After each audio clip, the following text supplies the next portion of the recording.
You're listening to Ride Along, EMT School. I'm Mike. And I'm Max. We're two students navigating EMT school, bringing you along week by week. And I'm Jonathan, a paramedic bringing real-world perspective. Join us as we share the lessons, challenges, and stories from EMT school, and hear insights from those already living the EMS life. Welcome to the Ride Along.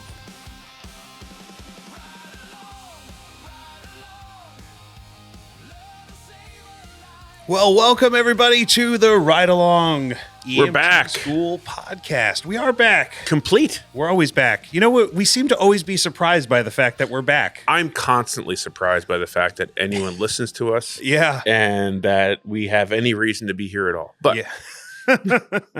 It's touch and go from week to week. Exactly. More importantly than me and Max being back, though, Jonathan is back. Exactly. Thank God. The voice of reason. Yes. The real experience of the podcast. You know, The only reason there's 3 women listen to us. yeah. Well, he certainly brings the sex appeal. Oh, 100%. Yeah. I had to apologize, Jonathan, in the last episode because it was just me and Max talking about soft tissue trauma. And I was like, I'm sorry, everybody. You could just turn off right now. The sultry Southern voice Is not with us. is not with us, but he's back now. He is indeed. Oh man, I was dealing with some real EMS stuff in that moment. I know. You were when indeed. You guys were recording. Yeah, we it's so funny because with our like trying to fit this podcast in between I don't know, real jobs that actually deal with EMS now. It just makes me realize how far we've come. Yeah. Really, it's a short amount of time, lifetime wise. Oh, yeah. It's a drop in the bucket. It's been like 30 weeks or something like that since we started. Like it's we're at like a half a year since we started kind of diving into the world of EMT or EMS. Yes. I feel like I've caught myself speaking on topics, and I'm like, oh man, like a short time ago, I would have not known any of this stuff. Yeah.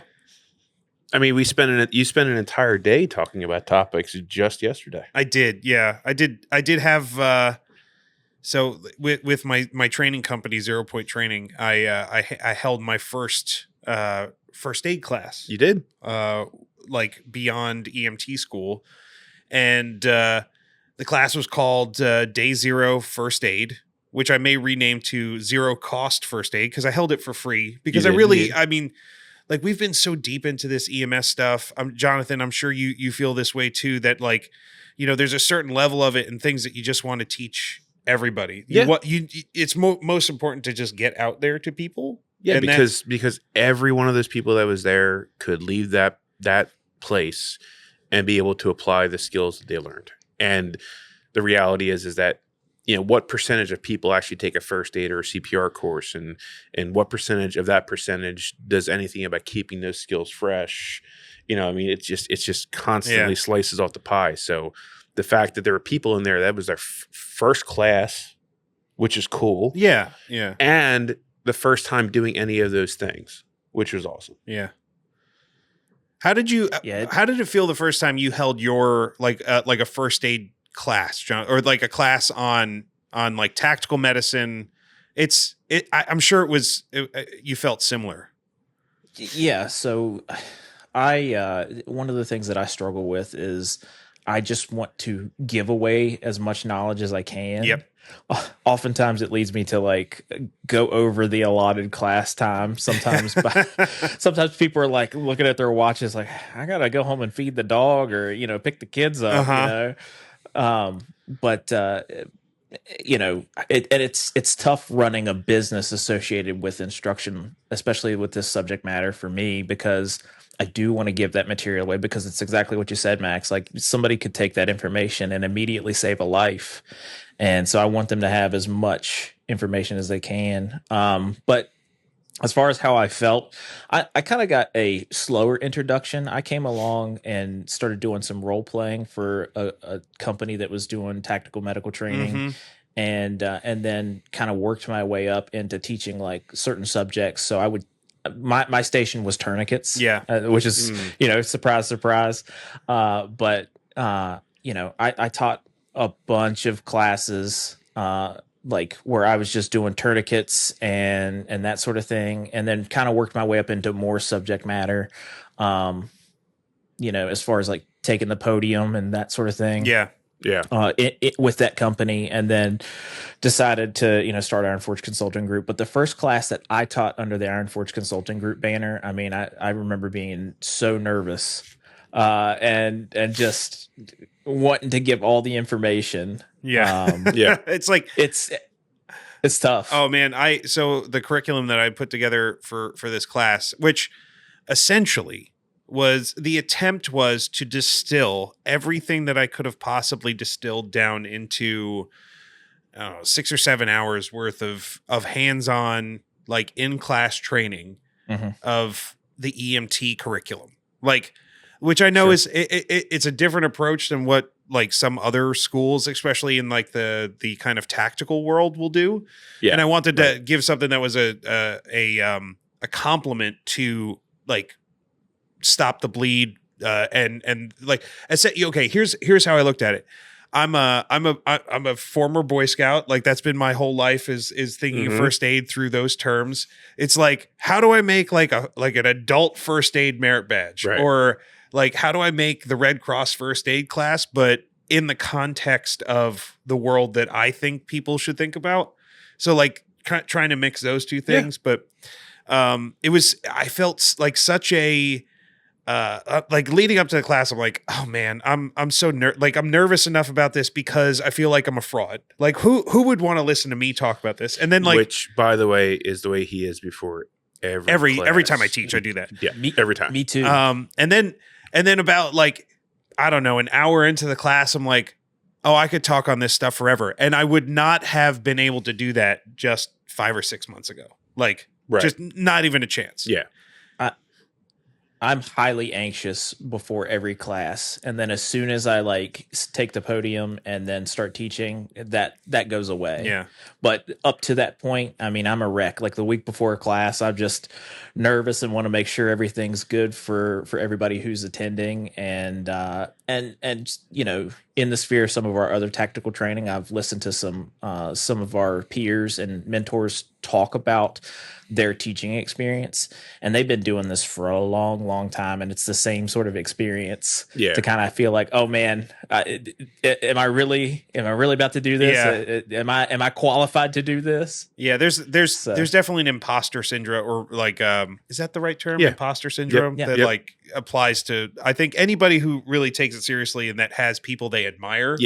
They never truly feel like they can put themselves on the same pedestal that these people, like, I feel like that all the time. Like I teach stuff and I love teaching stuff. I'm like, I'll never be on the same level as like this person that I view to be a mentor and a true idol within this community. And then you realize that every once in a while somebody like looks at you that way and you're like, oh, that's a weird feeling. I don't like that. That's crazy. But it is a weird feeling. I'll tell you what's a weird feeling too, is people coming up to me and knowing who I am, and I have no idea who the hell they are. Well, you're on that podcast. I'm like, okay. You're famous now. Dude, that's happened like twice. It was it was so strange. Really? Yes. That's awesome. No, it was not. It was not awesome. There was nothing awesome about it. It was friggin' strange. Well, I mean, it's not awesome that people know you. I mean, that's weird, you know? Like, who wants to know Matt? Odd. But it's awesome that people have heard of the podcast. It's just odd, man. Oh, man. But yeah, no, like, I credit this, the podcast, and all you listeners that have been taking the ride along with us and doing, and, you know, making this thing successful and kind of giving us feedback and interacting with us to let us know, you know, what you've been thinking and going along school with us, like that, like being a part of this with you guys, and all of you listening has really been such a true, like, modifier, like a bonus for the educational process that we've gone through the last 5-6 months. So I don't know if we're talking about updates yet or not. Oh, we sure can, because leading into this, I wanted to mention something. We definitely need to talk about that. We could. Because there's some huge news that Max should share with us. Before the news thing. So for me, like being a part of this and doing this has 100% allowed me to solidify all of the information in my head so much better. Yeah. Like if we had not done this, getting through the class and getting through school and passing my exam. Oh, well, the way to step on the punchline. Yeah, I did what I could. Like I could have built it up. You could have. It would not have happened as easily as it did if not for this. Yeah. Well, I probably wouldn't even classify it as easily, because like there's nothing been about this process that's been easy, but I do think that we have been successful. Yeah. Because of this podcast. And, you know, not to understate it, I do want to congratulate you, sir, on Thank you, sir. Passing your National Registry EMT exam. Yes. As of just a couple days ago. Yeah.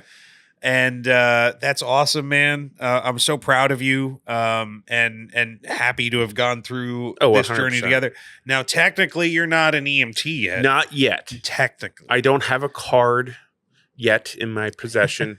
It is apparently on the way. But you're an EMT. But I am an EMT. You did it, buddy. I did. I have a gift for you too. I forgot to bring it down here, but I got you. You could have presented to me on camera. I should have presented to you on camera. I got you one of these those like it's a Pennsylvania EMT patch. Yeah. But it's the tactical version. It's the black one, which makes the it low better. pro, because they don't give they send you one in your packet. By the way, yeah, you'll get a patch in your packet, like the white one, which is good on like an official uniform. But they don't send you the cool looking black one.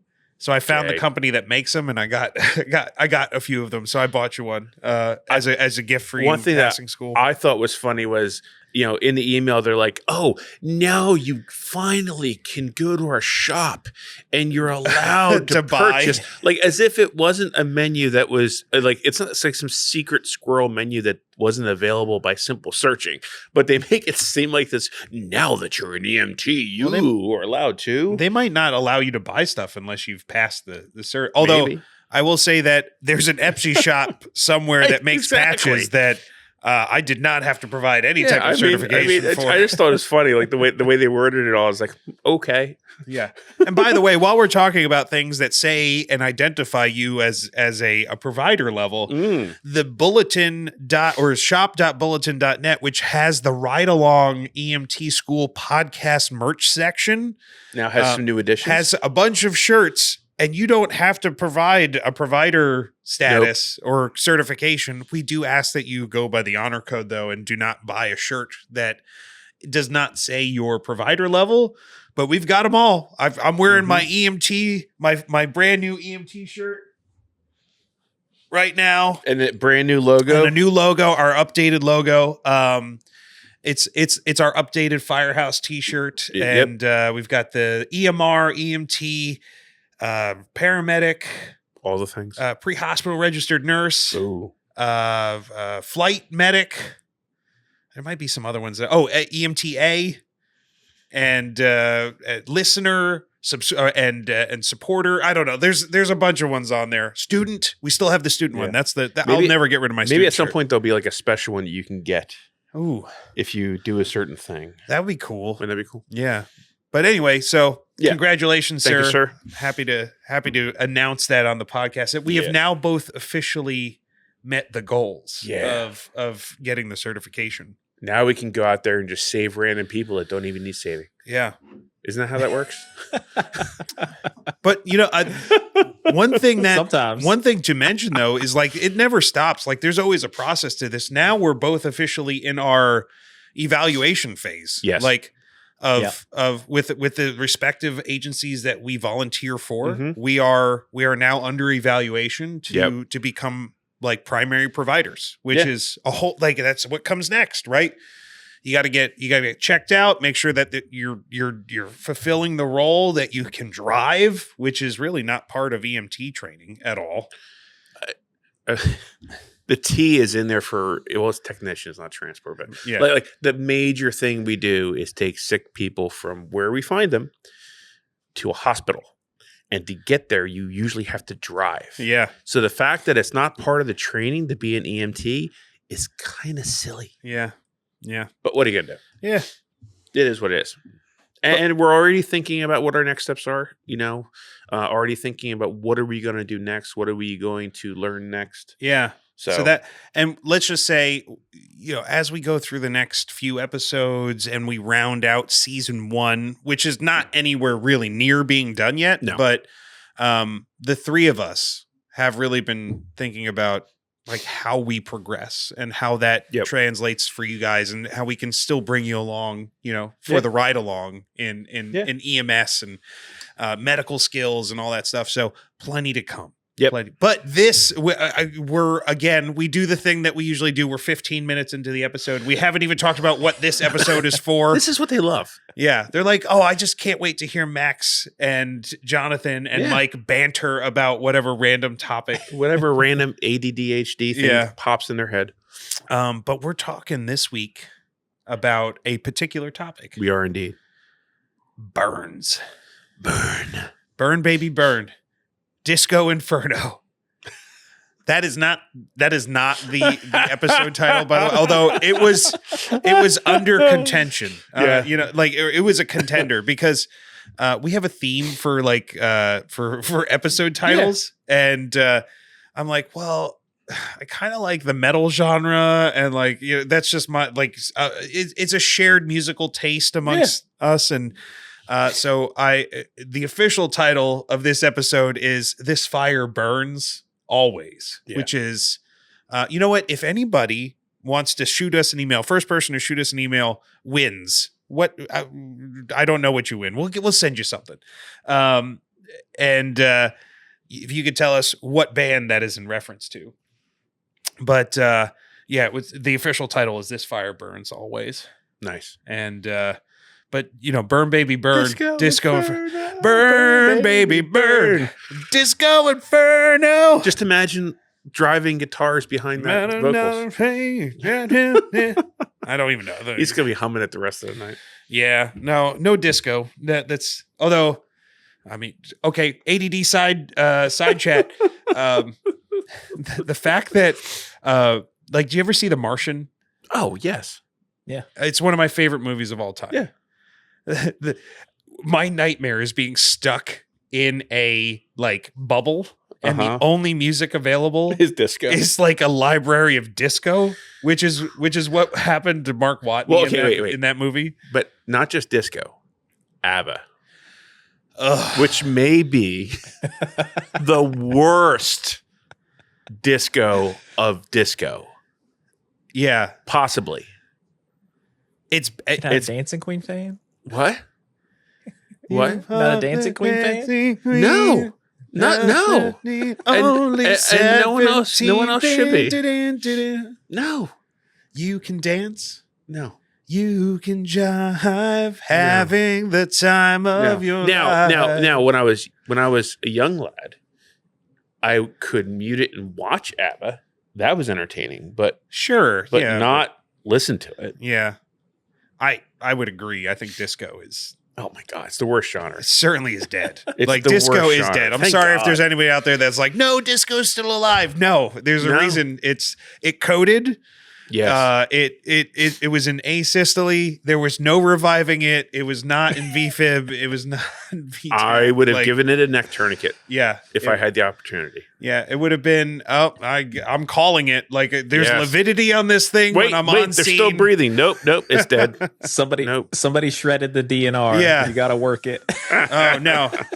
No, I'd create a fake DNR myself when I show up on scene for disco being unconscious and cardiac arrest on the floor. Be like, I'm sure that thing has a DNR attached to it. Send your hate mail too. Oh, jeez. That's good stuff. Yeah. Welcome to the Anti-Disco Podcast. I mean, it's okay. There's no anti-disco. It's disco. Yeah. You don't need to put the anti in front of it. Disco. Yeah. It's inherent. Horrible. It's terrible. But so this week we're talking about Burns, which is actually kind of a continuation It is. from last week. It is, but trying to add burns onto that episode would have made it 3.5 hours. Yeah, we went 2 hours We just did. talking about soft tissue trauma because Yeah. there's so much. Like Yeah. we went through Mhm. decap BTLS and went through So many acronyms. all the different and like every single one of those, you know, the DCAP BTLS, like Mhm. each one of those has like a 20-minute talking discussion to it. It's like, okay, we cannot do that. Yeah. So and it's funny because it was in the same section It was. of the or same chapter of the book. I'm like, these chapters are crazy. Like We had chapters that were like 10 pages where they should have been 3.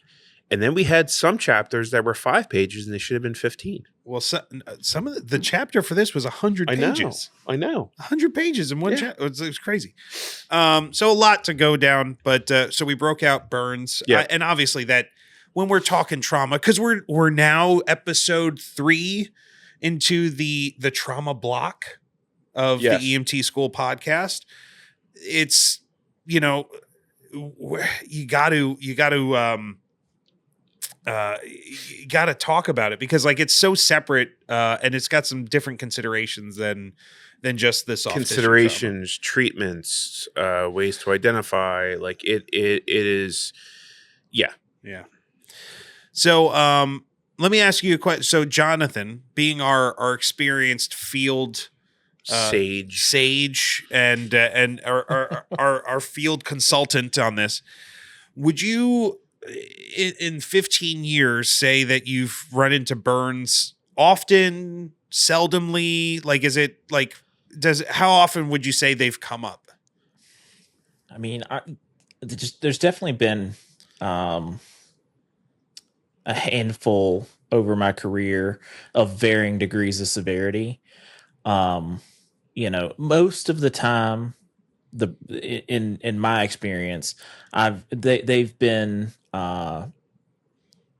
not like significant surface areas of the body. Most of them have been like smaller areas. Now they may have been severe, but not quite that full surface area of the body, Right, in a structure fire type deal. Now, in my career in the departments I've worked, on days that I wasn't working, there definitely have been those burns. Matter of fact, about 18 months ago, they in one of the departments, they pulled somebody from a structure fire and had to do all the things for them. They were severely burned, and burns are one of those things where once they're serious, even on the minor side of the house, but like when you start getting into like somebody burned in a structure fire, those folks have a very, very high mortality rate due to so many factors. Yeah, right. You know, the burns itself and the damage, but then the possibility and high likelihood of infection following burns, and we're gonna get all into that in this episode. Yeah. I think that's one of the key themes too. Not to step on the punchline for the episode, but like I think more than almost any of the other injuries that we deal with, like there's just so much susceptibleness to infection that like, you know, and we don't worry about that necessarily on the pre-hospital side because, well, hopefully all those antibiotics they give them will help with that. But man, like the statistics do not look good for significant burns. You're doing major trauma to the largest organ in your body. Yeah. Right. But yeah, so we're talking about burns this week. We're gonna go through the whole thing, but I guess it you know, it's always nice to start with something. You know, our maybe a key term. Yes, your medical term of the week. The medical term of the week. And this one, you know, it's one of those ones where you come across in school and you're like, why? What is that for? Like, do I really need to know this? And yes, yeah, I think you really do. I think it is important to kind of keep in mind these like surface area breakdowns of like how can you help communicate how much of a patient is burned? Like the not just the severity, but how much of their body you're talking about. You pull up a tape measure and you just start Yeah. doing that thing, or Mhm. you guess, or Yeah, right? exactly. Right. Tape measures. Right. You can you actually what you do is you take quarters and it has to be quarters though. It can't be pennies because they don't make pennies anymore. Right. And you place an Pennies infinite over. number of quarters Gotcha. onto the body. How many quarters there are, then you can do a math equation. No, we're talking about percentage of the body. And it's often quite hard to kind of estimate, like, oh well, how much of the body is that that thing? Well, that's obviously 13.875% of his Right. body is burned in a second degree burn or a third degree burn, but that's really hard to quantify. Yes. So there are some good tools Right. And that someone they've given came up with a way to define it. Yeah, and I don't know who. Somebody did. Somebody did. I bet you it's the Germans. You think it's the Germans? You know why? Why? Because it's the rule of 9. 9.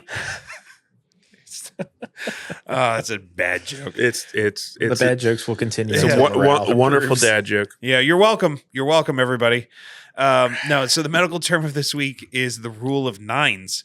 And what is it? So the rule of 9s is a rapid assessment tool used to estimate the percentage of total body surface area affected by burns.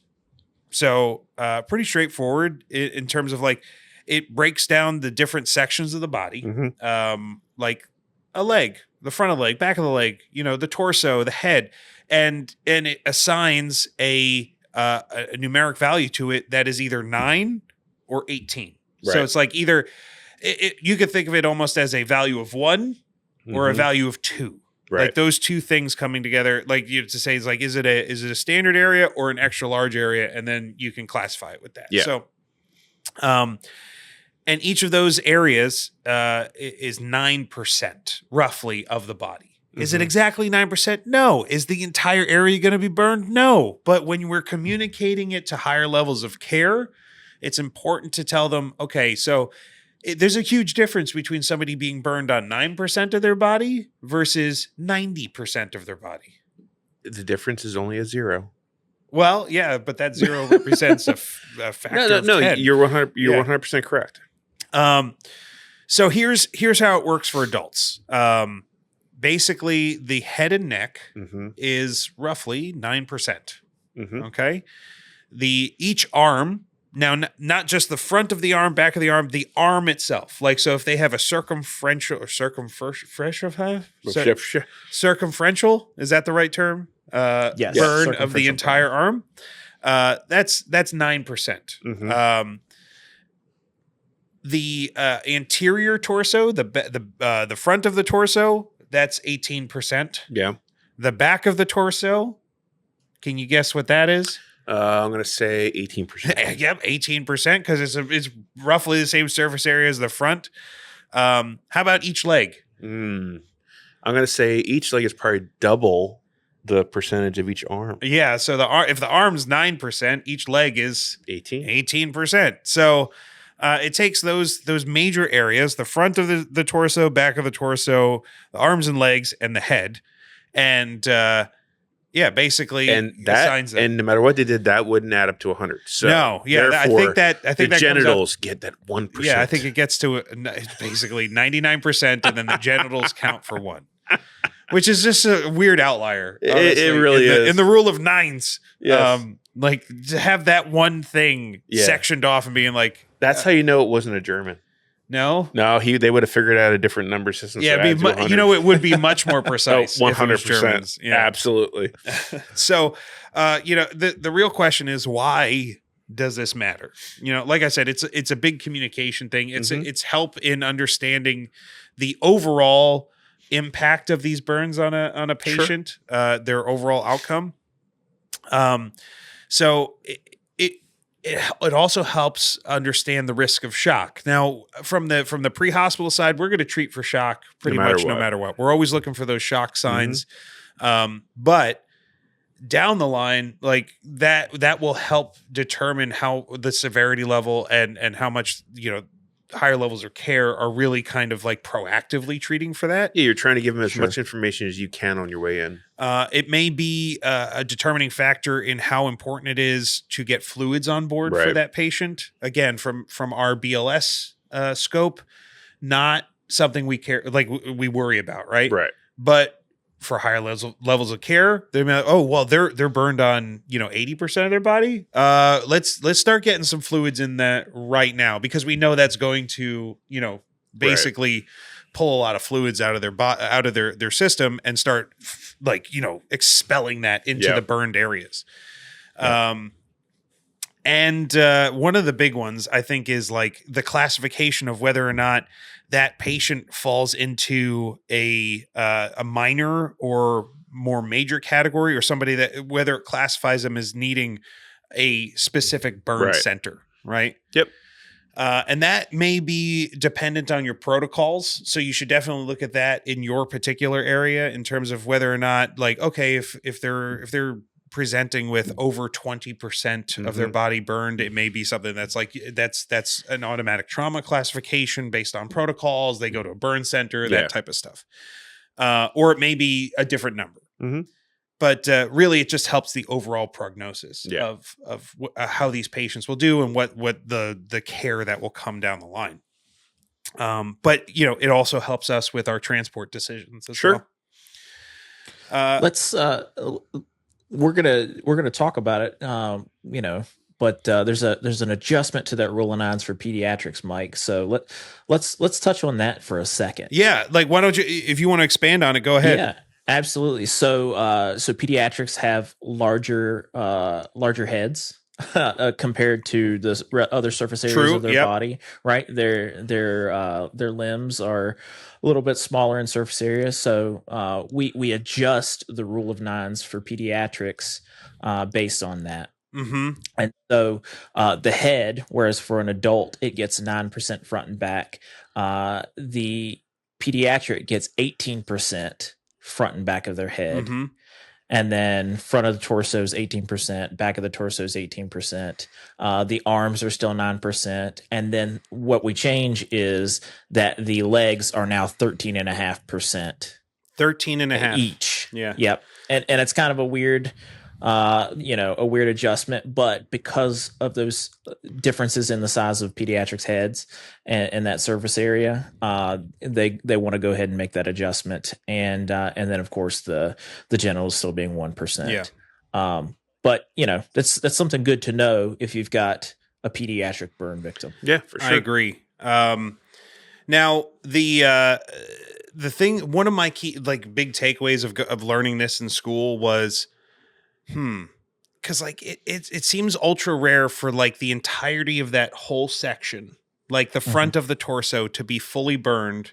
And in my head, I'm like, well, but what if half of the torso is burned? Do you cut that number in half and all this other stuff? It's not to say that we shouldn't be precise in EMS, but we should be if most of that front surface is burned, we're going to count that as the 18%, and we're going to communicate that, because it's let's not get bogged down in trying to precisely measure all of those things. It's like what's important now, and what decisions do we have to make based off of the severity of this patient. So I hate using this term, but it's kind of good enough, well, and for a rough estimate. I think turning the percentage up is not necessarily going to hurt anything. Well, it could, too much can, you might unnecessarily classify that patient into a higher level of care or needing a burn center based on protocols and all that stuff. Is it going to hurt the patient? Probably not. That's what I'm saying. But it's more of an administrative thing of making sure that we're getting the right patients to the right resources for the right reasons. But ultimately, it's what's the guide that we're using and how can it help us make better decisions, right? So that's the rule of nines. Now, to me personally, I was like, okay, the rule of nines is good. It's a good kind of rough one. And then they taught us another one that was an alternative to the rule of nines, which in my head actually seemed like if I run across burns, I'm probably going to wind up using this one probably more. I think so too. Right. And this one's called the rule of palm, which I was like, oh man, that sounds like a lot of counting, because what it does is it's saying whatever the size of the patient's palm is, you take one of those surface areas, and how many of those does it take to equal a 1%? Right. So like, theoretically, the size of my palm there's 100 of those around the surface of my body. So for smaller burns, for things that are like, on just a leg or maybe, a leg and an arm, you can quickly go, all right, well, that's like 6 palms worth on the leg and about 8 palms worth on the arm. Okay, that's 14. Right. 14% burn on the body. But once you start growing out from that and then go like, well, it's that whole, like, this is most of the leg and that's most of the back.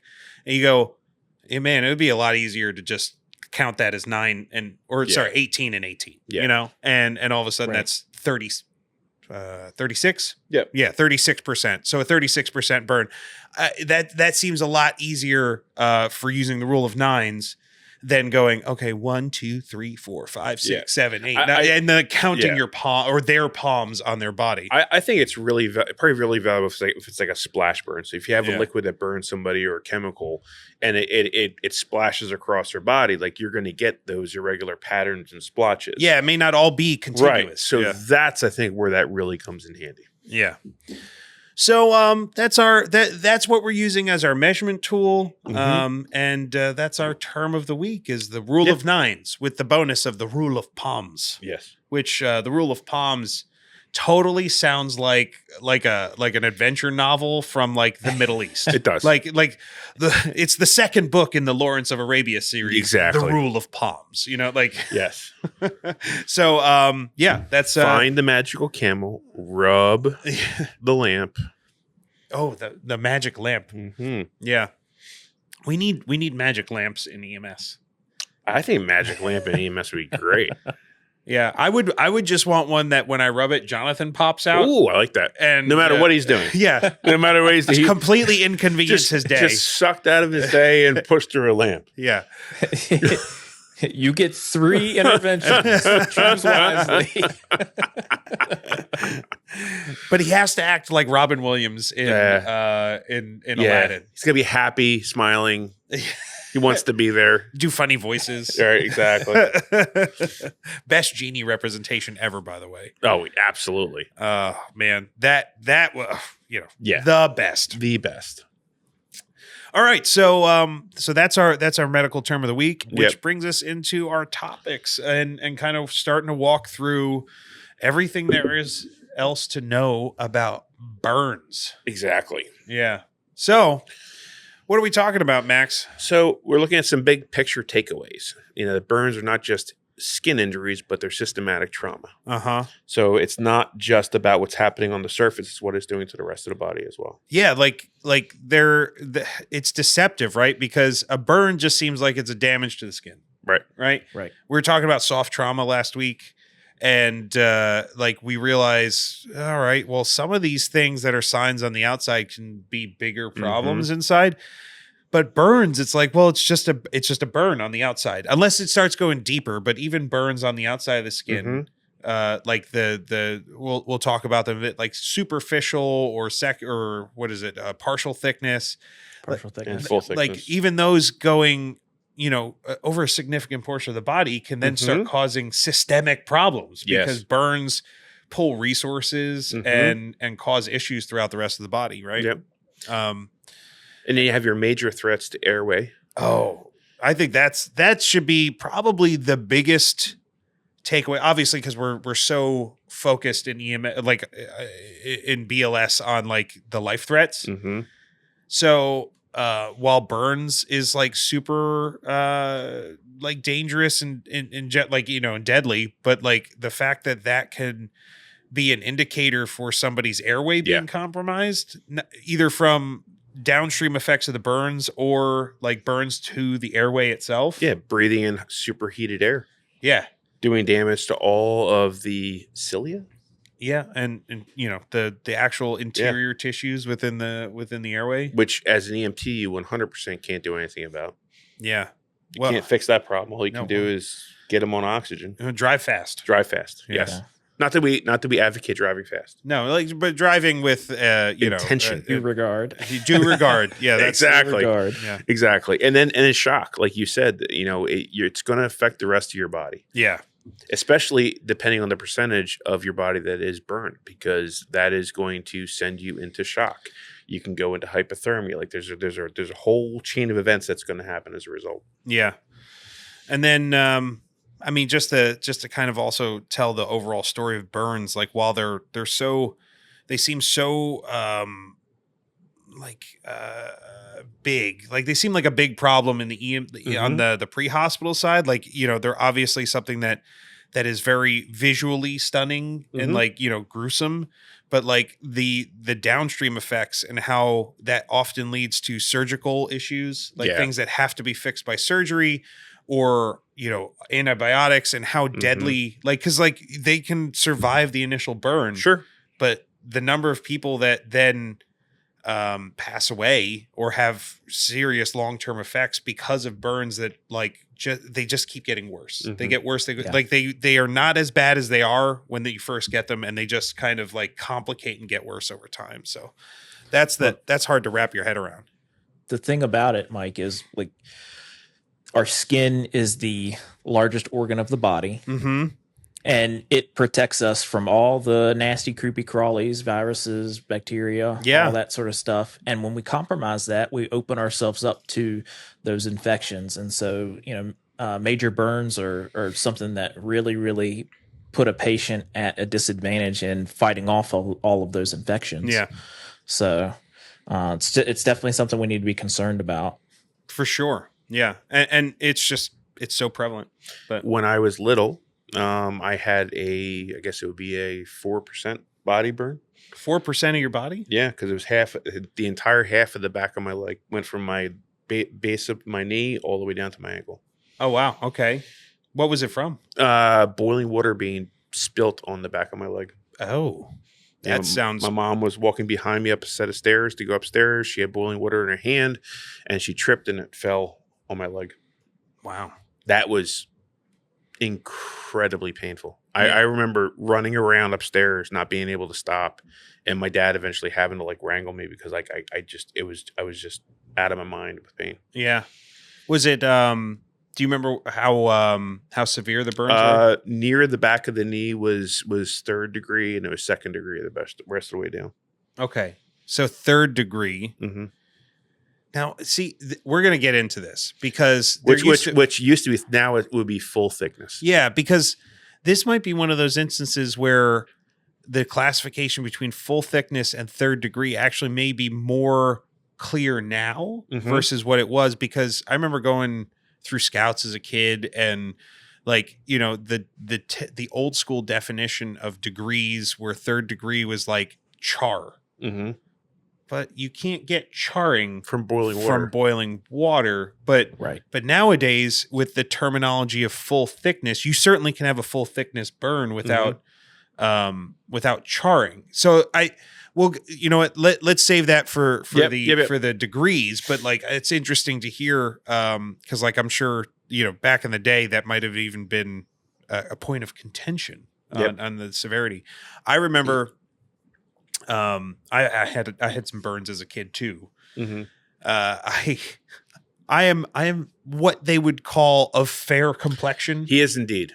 I am of Northern European / Irish descent, and let's just say that I tan like a stick of butter. Like, like I just melt. Like I just slap on a layer of red paint, and then that represents the way I tan. Yeah.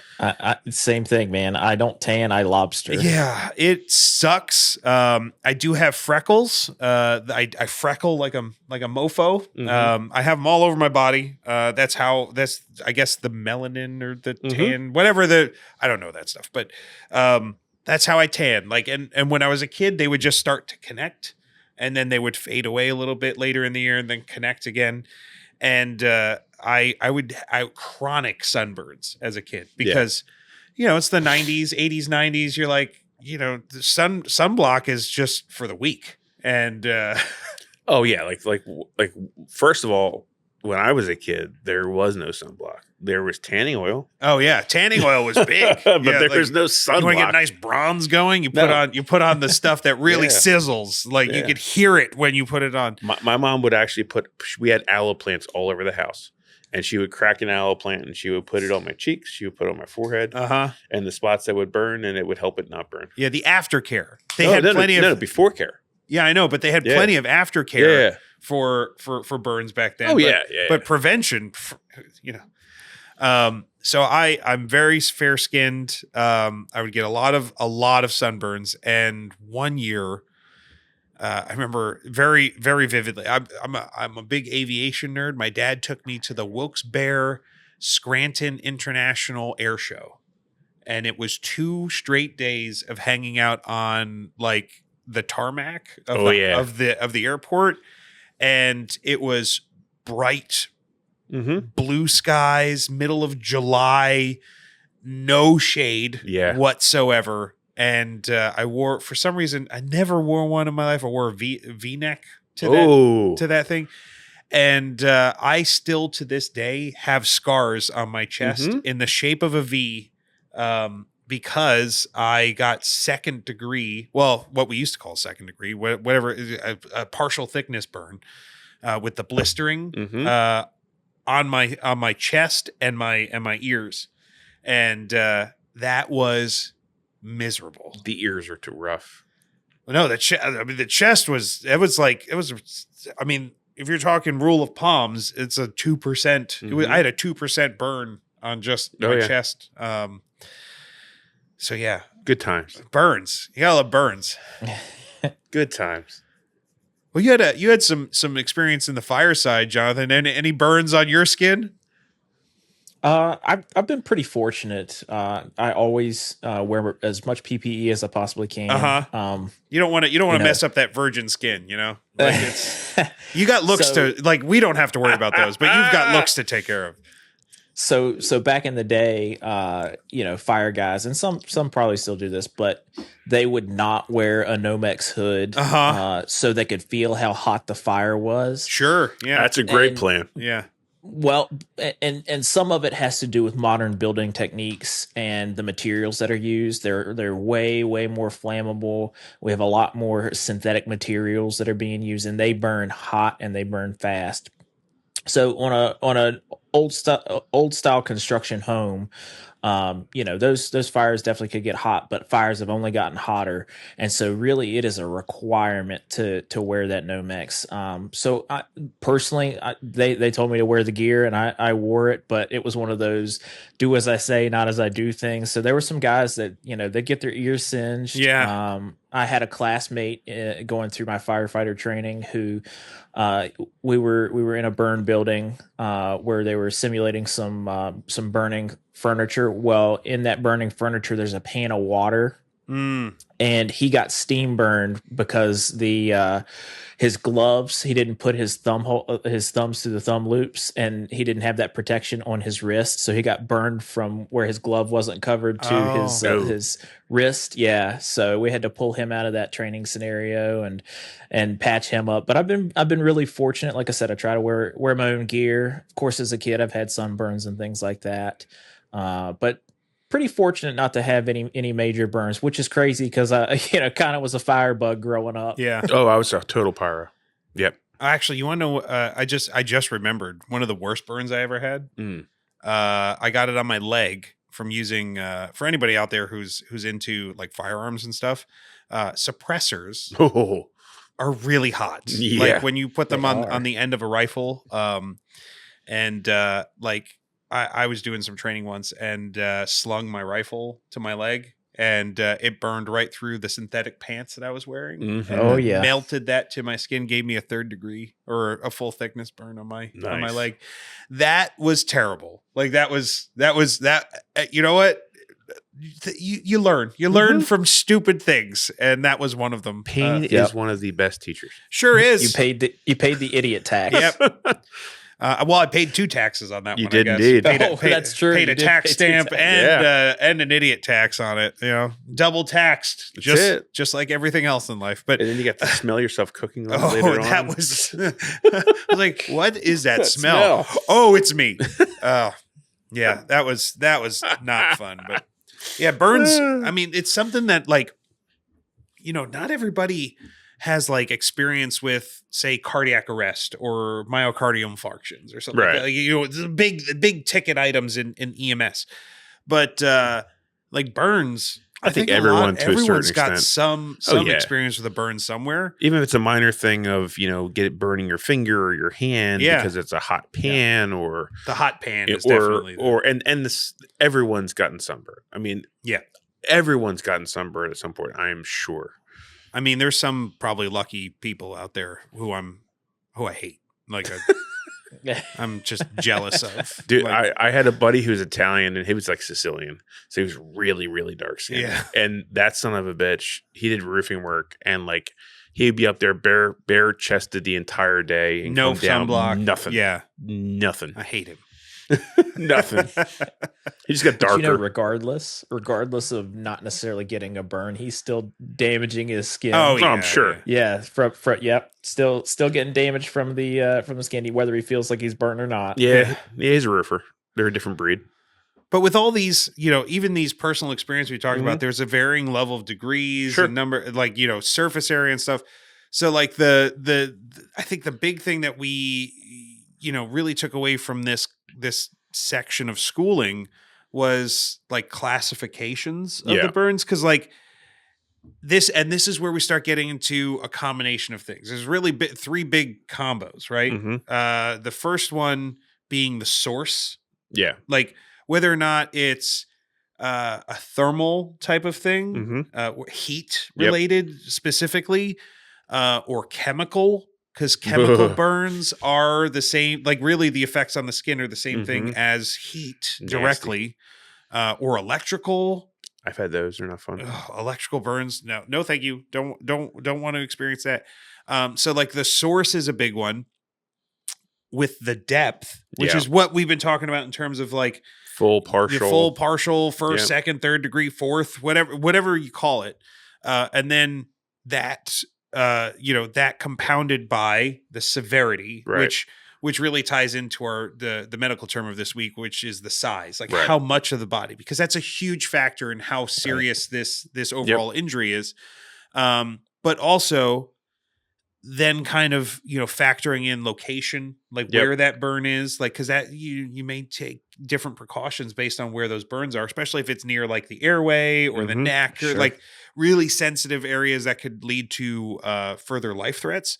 The age of the person, like we talked about, like with it's pediatric concern. It's important to know the pediatric percentages because it's really important. And unfortunately, I think I don't even know if I'm sure there's numbers that can back this up, but I would say it's probably more likely that kids are the ones that get burned because like they wind up being in situations that they just don't know, like, especially the minor burns where it's like, I think touching the hot pot, getting the sunburn or whatever. Like most of the burns that we experience in life are usually as kids. Kids doing and touching and being places they shouldn't be. And then the other part of that being like, what is their overall health? Because like, especially with like older people, while the age itself is a red flag, usually it's because they're in poorer health. And that can be something that just leads to really poor outcomes with. And you have to worry about comorbidities going on at the same time as their body is going through a major trauma. So of those, why don't we break these down and start with the source? The biggest one, I'd say, and the most common, and the most common. Everything we've talked about so far in terms of our own personal experiences with burns has been thermal. So, what is a thermal burn? Being your skin being burned from a heat source. It's a heat source, right? Damaging the skin, the tissue, the body. It's what we think about in terms of like grabbing the hot pot. Like, you get that instantaneous, like hopefully superficial burn. Which, it's because of the heat of the item, right? Mm-hmm. It could be flames. Yeah. From a campfire or from a structure fire, Or vehicle fire. Yeah, and like Yep. I think it's important too to talk about like there's different ways that things transfer heat as well. I think the big ones being like convection, where it's like the actual air itself being the heat transfer. So being in a superheated environment, you might want to consider different things than versus conduction, right? Where you're like touching the hot pot, right? Like you might have a thermal transfer that is comparable in, I don't know, some form of physics measurement, like thermo units. I don't know. What do they do? BTUs, calories, some one of those. However things. you measure it. But like the damage to the body might be different based off of whether or not that person was in a superheated air environment versus like a conduction of heat to a skin surface, right? Right. Or radiation, I think is the other one too, which isn't really one that was radiation in terms of the physical way of transferring heat, but also one of the categories that we didn't really go too deep into in terms of EMS, like radiation burns. Even in the section where we talked about it. Yeah. So radiation burns, which we're not going to go too deep tonight, but that's a whole nother category in here too of burns that, if you look at the history of things like Chernobyl or, what are some other good examples? Like I'm sure Fukushima and Chernobyl are too big. 3 Mile Island really didn't have a lot. Not a lot of radiation exposure. No. Or K-19, The Widowmaker is a good movie with Harrison Ford that was based on a true story, I believe. So those type of radiation burns. Although sunburn is a radiation burn, sure is. So those types of things come into play and have. A different kind of downstream effects because those are another type of burn that gets worse over time, but doesn't present as like something that is like a lot of heat because like cells get damaged by radiation. But anyway, so like there's those different sources in the heat category of that really cause those types of burns. And I think heat or thermal is really it's the most common. It's the biggest in EMS for sure. And only for another reason that's what the most common exposure is going to be. Yeah. Like what you're going to be exposed to in your daily life, whether it's in your home or at work, that's where you're going to see it the most. Yeah. But what about the other ones? Like the ones that we see less. So like chemical is like a huge nasty. And for me, like the thing that sticks in my head is Fight Club. I know. I was just going to bring up Fight Club. It is like too. The example that I think of when I think of a chemical burn is that scene in Fight Club. Yeah. So like Tyler Durden like kisses the hand of Edward Norton's character, who is I guess also Tyler Durden. Sorry, spoiler alert. For anybody who hasn't seen Fight Club, they're the same person. My favorite movie. Yeah, it's a great movie. Is that Chuck Palahniuk wrote the book? Maybe. I don't know. I didn't read the book. Neither have I. But so like, it's a wild movie. Wild. Like, first off, if you want to learn how to make soap, there's some soap making tips in there of how to make it out of human fat. But that is related to the story of like this scene where they're like burning, like they're basically branding each other with chemicals. It's like a rite of passage. Like it's like a rite of passage. Yeah, like it's an initiation ritual sort of thing.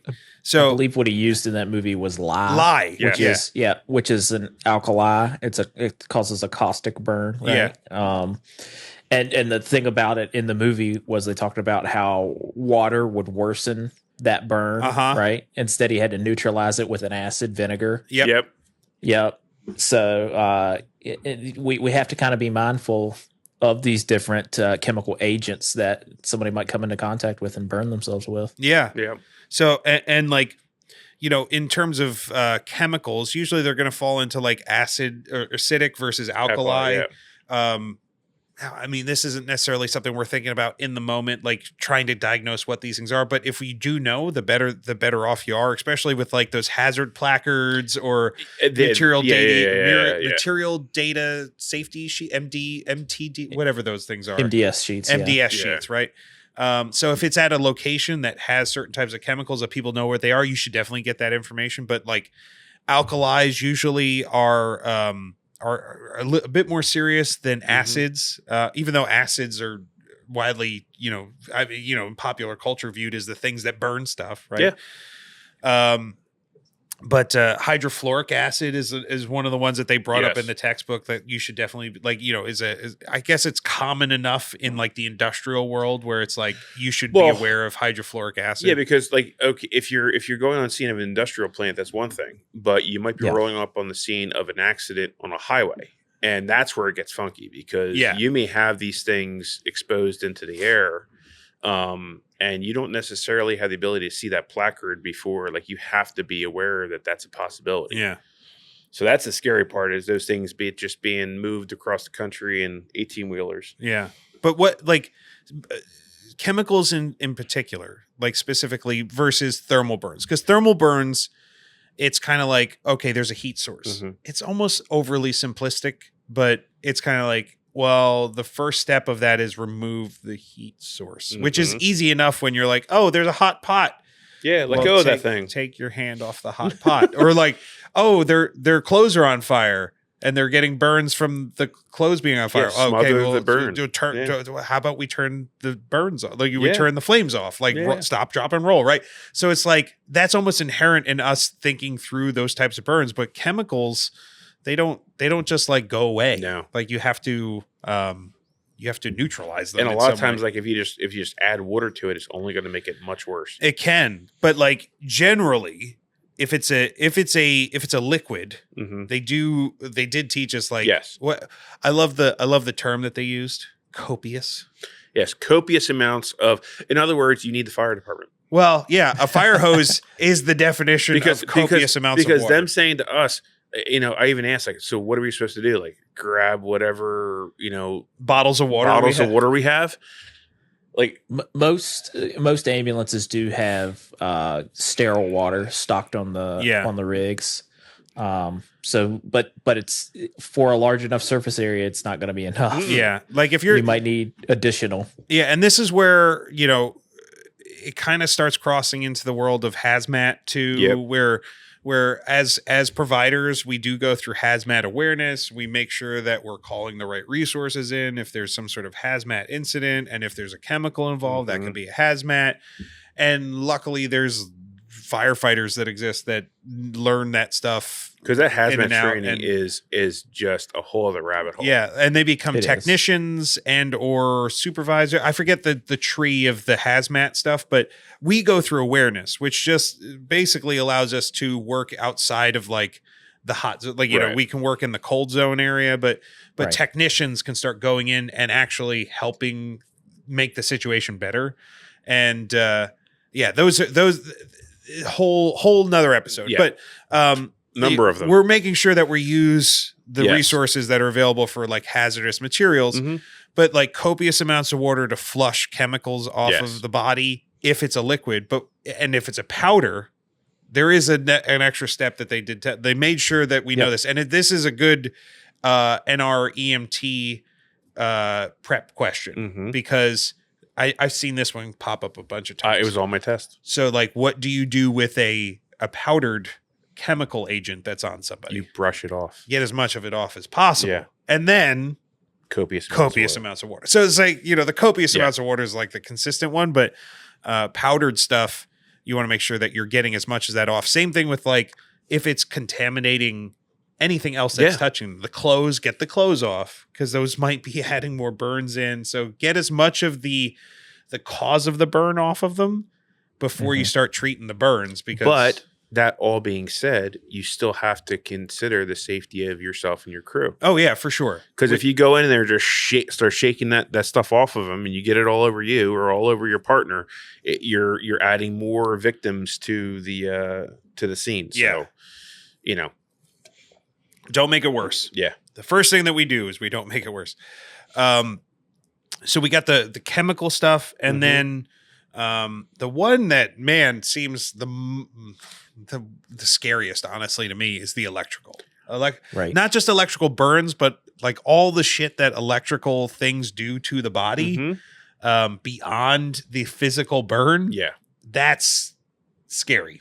So I've done electrical work for the last 30 years as like a minor thing in what I do for a living, and I got hit once by a 220 line because I believed somebody. Don't do that. Make sure it's off. Anyway, what was weird about it was where it hit me was in my fingers, but it exited out the side of my wrist.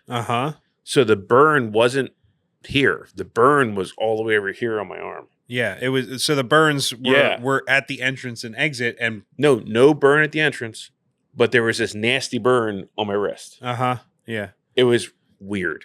Right. Well, because that's what we need to think about when it comes to electrical currents. So the Right. body is a giant conductor. Exactly. Right? It's one of the reasons why we can actually read things like EKGs is because we're conductive, which is really not advantageous for us. No, it's not. When it comes to like electrical contacts. Exactly. Like, if we bridge like a positive and a negative or neutral, and I don't know electrical terms, but like if we complete the circuit, you don't want to be the ground. We are now part of that circuit, right? And that electricity travels from the point of least resistance across the body, and it comes in somewhere and it exits somewhere. And everything in between those two things then gets burnt. Yes. Or affected in some way. Yes. And then it's not like it travels in this beautifully straight line. No. It can then have bleed off effects into all the other things. And we have electrical shit in our body. Everything that we do, like cell processes are electric. Yes. But the big one being like, I don't know, that conductive heart thing. Yeah, that thing that operates. That has automaticity and and you might interrupt that automaticity. Yeah. And like all of a sudden now you start having fucking extra problems. Yes. Like, with the heart and all the electrical stuff. So that's a scary thing about the electrical side. Yeah. It's not pleasant. Yeah. I don't recommend it. No.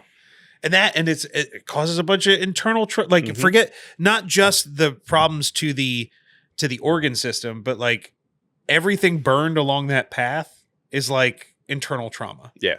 It's like having internal hemorrhaging or like the soft like the internal bleeding where it's like, oh, you have this very small sign on the outside and like a bunch of stuff that has happened on the inside. That's bad.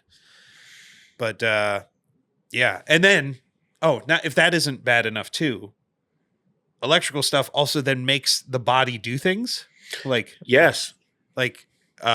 muscle constriction. So it really sucks is okay, it's an electrical situation and you've touched something you shouldn't touch, and now instead of being able to let go of said thing, you're just going to hold on to it. You're on for the full ride. Well, and that's bad too because then you can't back away, you can't let go of the electrical thing, but it also means that you're essentially like your body goes into like hyperactive seizure mode where like everything could tense up and your body can then injure itself. You can break bones through the actual contractions of muscles and all these things where it's like it just hyper activates. So electrical sounds not fun. No. And it's almost like everywhere you drive, no matter where you're driving, almost, you've got things that are carrying electricity. And so when you have accidents on the road, there's a very good chance you might get interaction with these things. Yeah. Or power lines. And not just that, but with the prevalence of electric vehicles, we're having to get on the fire side of the house. We're having to get specialized training on how to put those fires out because they use lithium batteries. That's its own kind of thing. Yeah. But then because of how those vehicles are wired, where we've traditionally like cut people out of vehicles, there's a risk to hit one of those electrical lines that's attached to that vehicle, and it's not like the whole car essentially has a battery. It's not like with a traditional combustion engine where we can disconnect the battery and then do all the things we need to do. And it's not a 12-volt system anymore for us. Yeah. And so as a provider trying to provide care into a potential electrical vehicle, you run the risk of getting electrical burn or being electrocuted. So it's always a possibility. Yeah. So electrical. So we have like those are the three biggest ones: the thermal, the chemical, and the electrical. Yeah. Those are the ones we went through in school a bunch. So the source can be a big deal, and like all those things that we described can be really important in kind of determining what we're looking for in terms of the assessment, and then what we're communicating to the hospital for some downstream treatments as well. Like the electrical one being the biggest one, because like, while they may not have immediate issues, but like that's a great example of like, okay, well they have some burns that are immediate that you can see right now, but even those electrical issues can then cause downstream, like cardiac issues, dysrhythmias, and stuff that are not immediately apparent. We'll say we were talking about soft tissue damage last week, and like the idea that on the surface you might just have a bruising, but like with seatbelt sign you could have major internal damage, and all you're seeing is just that superficial sign. So same thing with this. So so that's the source. Yep. And then this is I think one of the most interesting discussions about burns, and we've hit on this maybe even a couple times already, is that the depth. Yeah. Right. Like, all right, so let's lay it out, because when we were growing up, when I first started getting first aid training, there was only 3 types of burns. There was only 3 types. There was first degree burns. Yep. Kind of those not that big a deal. Stop whining, go away. Yeah, sunburn. Big deal, kid. Like that's the Then you had second degree burns. And the only thing that would really determine whether or not it was a second degree burn was the presence of blisters. Yes. Right? And those big white puffy fluid filled blisters, which is what I had from that second degree sunburn. Okay. Easy thing to determine. Yeah. Blisters, second degree. Yep. Third degree burns was if you see charring on the skin, then it was a third degree burn. Yeah. Which really, it does not leave a lot of it leaves out a lot of different types of burns, because you're not going to get charring possibly in chemical burns. You're not going to get charring in scaldings. But like, I think there's a bit of a gap that would, like, I will agree there was probably a gap that existed, but it kept the world simple. First degree, and I liked it simple. Second degree and third degree. First degree, stop whining, get away from me. I'm watching my shows. Yeah. Second degree, fine, get the Bactine out because that fixes everything, and put your child into more trauma by the extreme pain of Bactine on a burn. Third degree, okay, fine, we'll maybe get to the hospital at some point. Yeah. Now, there's a whole new classification, but it's pretty much the same. It is. It really is. Jonathan, have you seen this transition in EMS? Was there like a hard stop on the old versus the new? So, yeah, I have, when I went to EMT school, we were still doing first degree, second degree, third degree burns. Yeah. And probably, I don't remember being exposed to it as a protocol update. I remember it in 2018. Now they had probably transitioned that nomenclature a little earlier. Yeah, everything always has like a gradual transition. Yeah. But yeah, I remember working at a department where the protocols started to differentiate between superficial burns and first degree burns. Yeah. And second degree burns and partial thickness burns, and then the third degree or full thickness burns. But now that seems to be the go-to nomenclature. And like you guys have been saying, it completely addresses the things that are not necessarily thermal burns, or not necessarily, something where you would have charring associated with it. But yeah, so medicine's always changing, and this is a good example of how it changes and evolves over time. Is that nomenclature and how it more appropriately addresses what we're actually seeing in the field. Yeah. So, and what we're getting to is there is the modern nomenclature, which is very similar and often presented with as like having the old naming in parentheses with it. So first up being superficial. Right. That's the I touched a hot pot. It's a typical where you just see for a quick moment where you see red raised skin. Yeah, red raised skin, painful. But it's not so deep that it's causing the reaction from the skin to start getting those blisters forming. And that is the first degree, in parentheses, first degree burns, right?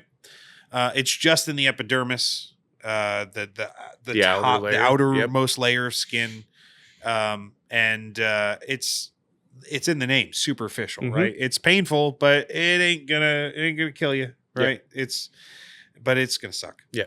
And then we get into partial thickness, which starts getting a little bit more vague because it does fully contain what we used to call second degree. It does. If there's blisters, that is like that one that really clearly in the partial thickness, but doesn't necessarily have to have blisters. It's supposed to be something that represents the epidermis, it's the epidermis plus the dermis. So it starts going a little bit deeper than just the surface level. More pain. Yeah. And you're probably going to see a little bit more moist red skin, mottled, might have some difference in colorations. But that's to show that there's some areas that may have burned deeper. Yeah. The color shift is saying there might be areas that are superficial and areas that are partial thickness. Combination of it all. You're seeing that. Oh, it's definitely gone deeper than just the surface level, right? And then we get into full thickness. All the way through. Full thickness. Now, this is where it is more encompassing nowadays, I think, because it's not just charring. Because that used to be pretty clear, if it's char, it's third degree. But you might even have things that are with the scalding and super hot, contact burns, or even the chemical stuff. You're going to start seeing white areas. That's what I had when I got burnt when I was a kid. That was the part that my mom was worried about because it had turned blanche white. Yeah. Where the water had actually made first contact, the force of the water. Yeah. And she wasn't sure if I was going to need to get, grafting done or not. I did not. But it was a point of concern because it was not painful. She could touch all the way up to that point, and I was crying out of pain. But she got to that spot, nothing. Yeah, because it basically killed the nerve endings, right? And that white, it's really dead skin at that point. You've completely destroyed that section. Leathery, I think is a term that I've seen, or waxy, where it's kind of got a sheen to it. Yeah. And not to say that it doesn't exist, but this is where you might see the charring too. Yeah, you could. And you might even see loss of layers of skin. Right. You could actually see a layer that's just not there anymore. Yeah. Or burned off or sloughed off or something like that, where you could see it actually, damage. You might even see the damage kind of visually going deeper into layers of skin. And then it can start breaking down into not just the skin itself, but then you're getting deeper than that into maybe even muscles and fascia and the fat layers and things like that. So that's definitely that. That is an easy full thickness. Yeah. Plus. Yeah. Which and that kind of brings us to your point too, Max, in terms of your mom was able to touch those white kind of waxy areas. So why is something that's less painful probably even a higher a bigger red flag than some of the other ones? Because you've burnt through those layers of skin, right? And damaged the nerves. Yeah. That's the big thing. Yeah. And one of the things I'll mention in regards to full thickness burns is, we talk about, they may be painless, but that's only initially. Yeah. Yes. That's only initially. Yep. It's just delayed pain. It's not deferred.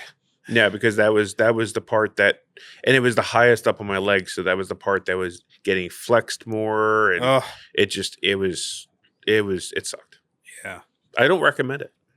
Now, let me ask you guys this, because when I was researching for my like kind of going through notes and public resources for the class that I had put on recently, and I was talking about burns, I was looking up charts and stuff, and I actually came across some things that I'm like, oh, I'd never even realized that some people had used the terminology of a 4th degree burn.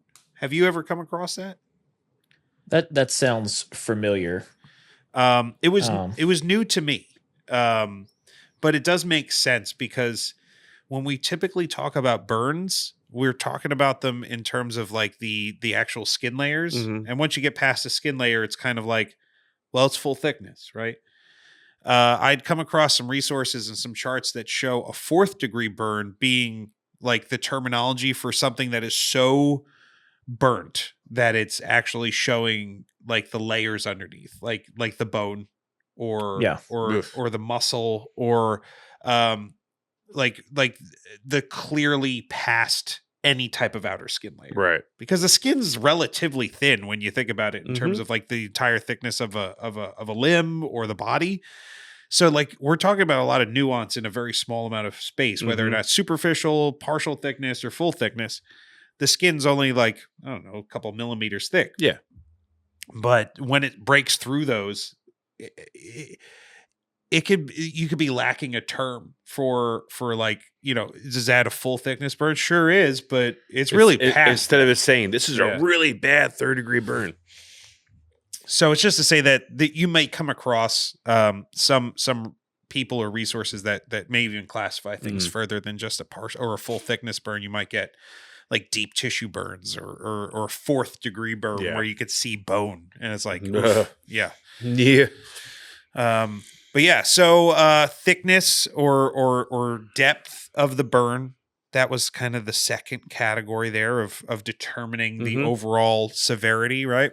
And then the last part of that was the extent, right? And that's what we covered about. Yep. The using the rule of nines, the rule of Palm, to really kind of determine how much of the body, because like a full thickness burn on just the tip of the finger, while is really terrible, and still might have long-term infection things like that, is probably not going to be as big of a trauma red flag as maybe even a partial thickness burn over 80% of the body, or a full thickness across the ribs. Right. But I'm just saying, like, just because it's a deeper thick or a deeper burn in one area doesn't mean it outweighs a less deep burn that may be in critical areas or over large percentages, right? That may still classify somebody into a trauma perspective. So,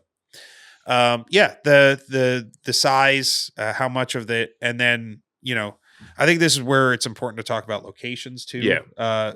Biggest one being like what's the worst place that we can probably start seeing burns? Genitals. Airway. Genitals are bad, I guess, but airway. The airway is absolutely the worst. Yes. And I will add to the airway, Jonathan, but like areas near the airway. Correct. Yeah. Yes. Like facial burns, like or chest if they've been or breathing. Chest and neck, because those can lead to breathing problems, but the airway problems are the biggest ones, and like the big, while burns in the physical airway itself, like, oh, they can open their mouth, you could see a burn right there, but like, if you start seeing burns on the outside of it, or singeing in the nostrils, and I think the one they told us to really look out for is like singeing of the like nasal hairs, facial hair, anything like that, where it's like that's a really key indicator for most likely they have inhaled superheated gases in some way, or smoke inhalation in general. Yeah. And that is like, you should start treating that like that airway is not going to be there soon. It's almost like it's like the A of the ABCs or something. Yeah.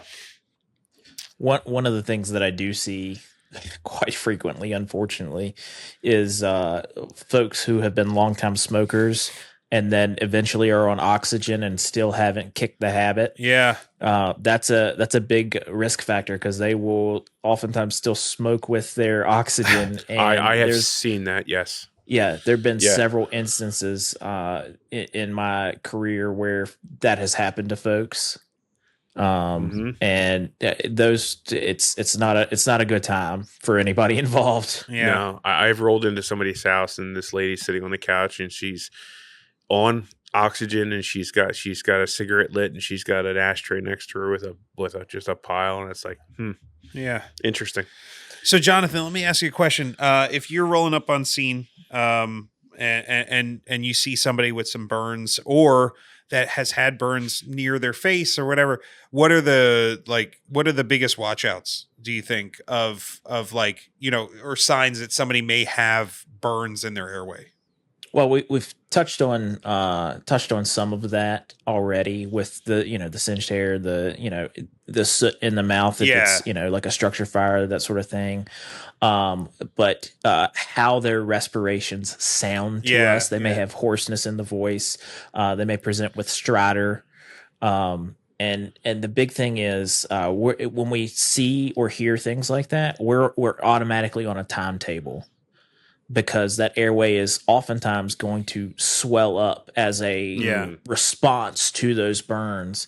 On the BLS side of the house, if we eventually get down to the path of having to use airway adjuncts, we may like an eye gel or something like that. We may not get good compliance with that eye gel because of those burns, because of that swelling, and it is a true emergency. And on the ALS side of the house, folks talk about intubating those patients, and you may be able to get an opportunity, but you may get a couple opportunities with somebody that doesn't have burns in their airway to intubate them.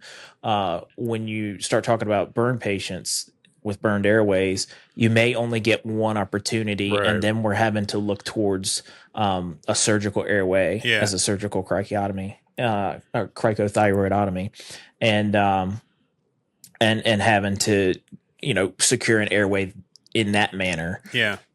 It's if you're on a BLS truck, it's one of the things that this is a time where calling for ALS is super, super critical. And even for myself, this is a time where I'm going to try and pull all the resources I can, whether that's helicopter medicine or whatever, towards me.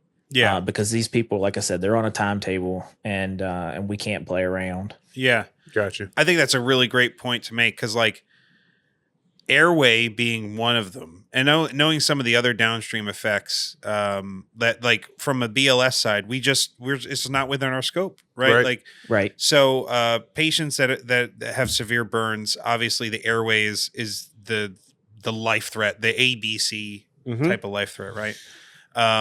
But there's like some of the shock stuff, and like like fluid is a huge part of the story in burns, and we'll talk about that some, but specifically in terms of if we're kind of talking now about ALS, well, we don't have the scope to give an IV fluid, getting some more fluids on board that could help that patient in the long run. That's obviously more of an ALS scope.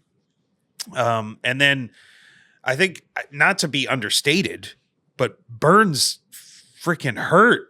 Yeah, the pain level is high. Pain management's a big concern. And I think that's obviously one of the things that like is within the ALS scope that is, I mean, if you're talking about patient care, like patient comfort and truly helping them in that moment, like that's a situation where pain may be so absolutely traumatic that kind of lessening that with whatever those, crazy opioid type, injections that you guys carry, like that is, life-saving treatment. Sure. Like they Sure. need that. Like that can help them really receive the other treatments a lot better.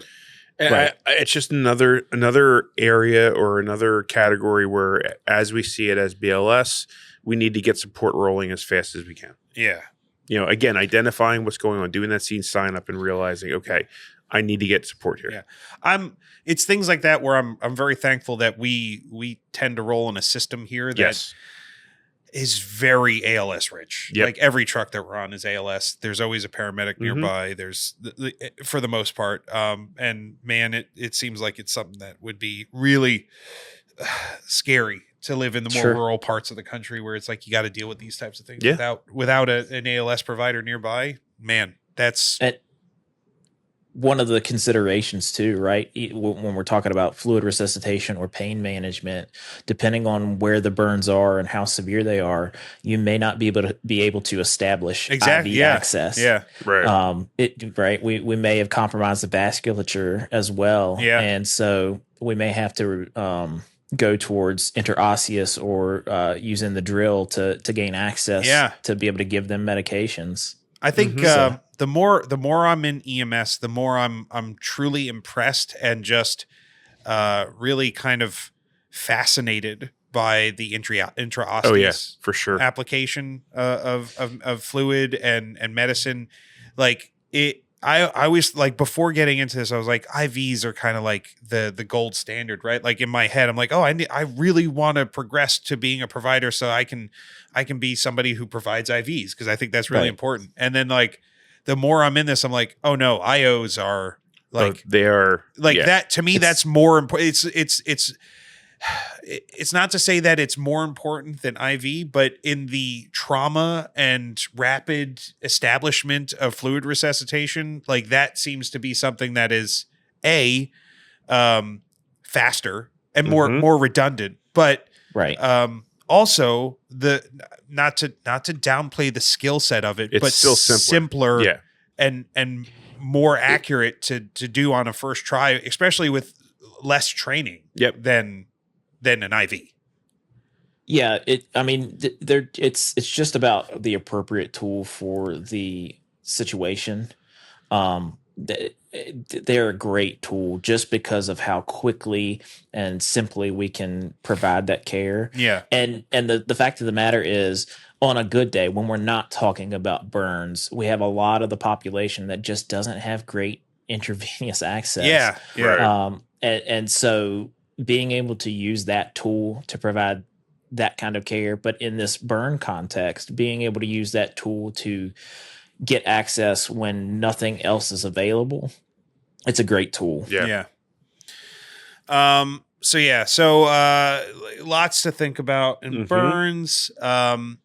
One thing that is very close to my heart, something that has been a key takeaway in all of EMS training for me, is how all of this stuff eventually leads into one very key downstream effect of trauma, illness, whatever it is. The thing that we always have to keep an eye out for is like the shock. Yeah. Right? Yeah. If it's trauma, we treat for shock. Yeah, no matter what. Burns or trauma. If someone's ill, we're treating for shock. We are a rolling shock treatment machine. That is what an EMT is. So like, and this is where some of that fluid, the fluid story comes into play with burns, because I wish like my head hasn't fully wrapped around the process within the body, but essentially being that burns happen and then our body wants to help those areas. Right. It's dehydration. Your body wants to rehydrate those areas. Right? Like you could put it that way, but it's like fluid is how our body sends nutrients and restorative items to damaged areas. Right. Swelling is fluid retention, right? Like, so our body has damaged skin and it says, hey, on a big level, we need to start sending as much care to that damage as possible. So it starts pushing fluid out to it. Right. Yep. Which is crazy to think, because like your body can push so much fluid out that it then depletes the amount of fluid needed for vital life functions. Right. And I mean, and to that point, right, with these burns, we've got compromised cellular structure, and so now where that skin was able to retain that fluid, it no longer can retain that fluid. Right. And it leaks. And so yeah, so we there's a big emphasis on severe burns that we start to fluid resuscitate somebody. And there's several formulas, Parkland formulas, one of the ones that is the primary go-to, and there's several different modifications of that and different schools of thought. But basically, it all comes down to, if you have a severe enough burn, we need to fluid resuscitate these people, and they need to receive a certain amount of fluids over a certain amount of time. Yeah. And that's, again, being able to recognize those severe burns, I can't understate it. And I feel like throughout the podcast, I've talked about it as BLS providers, being able to recognize and then get the appropriate resources to that patient, super important. Yeah. In the chain of survival for them. And, Right. and the story being, if they don't get those fluids, They're going to die. they're going to go into shock. Yeah. Yes. Like they are not perfusing Mm-hmm. they're not perfusing enough throughout the body, and they start going into shock. We see the classic shock symptoms, all because of a fluid imbalance and not having enough fluid to push throughout the body. So shock is like the thing that we have to keep an eye out for, which also then plays into, and this is the irony of it. They may have thermal burns. They've been hurt by heat Mm-hmm. or traumatized by heat. But one of the treatments that we need to make sure that we're doing for these patients is keeping them warm. Yes. because shock, like the biggest thing that we can do on the BLS side for shock is preventing hypothermia. Mm-hmm. And we need to keep those patients warm. Yeah. So that they're not perfusing poorly. Yeah. So, and obviously, and this can get complicated too, because one of the other treatments for shock is laying them down into a supine position so that their heart's not pumping as hard to push blood to their brain. But that we just talked about airway stuff. So if they have an airway compromise, we can't, like or if they're having difficulty breathing, we shouldn't be laying them down if that's going to worsen the breathing. So all of a sudden we can't really do that side of the shock treatment. So really the only one that is readily available is keeping them warm and not letting all those fluids that are leaking start causing hypothermia. Right. Yeah. So it's complicated. Like it's not just the easy answer of like, oh, well, we always do this and this, because that may be complicated by other injuries or the airway issues or breathing problems, which is a whole nother side of this too, because while we're treating for shock and all these other things, there's some kind of additional conditions that could happen from different types of burns throughout the body, right? Or maybe even around the body. Mm-hmm. Specifically speaking about like circumferential burns. Yeah. Like, okay, burns are bad enough, but all of a sudden you start getting into circumferential burns where it's like a burn around an entire area of a body. Yep. Oh man, now it gets even worse. Yes, because you could get swelling and then you could get tissue starting to tighten up. Yeah, like you have swelling and tightening all at the same time. At the same time. That can't lead to anything bad. No, it'd be fine. So you have basically that causes vascular compromise in areas where there's vasculature. But if you actually, this is a great place to kind of throw in a plug for the Pit again. I wish they sponsored us, man. Wouldn't that be amazing?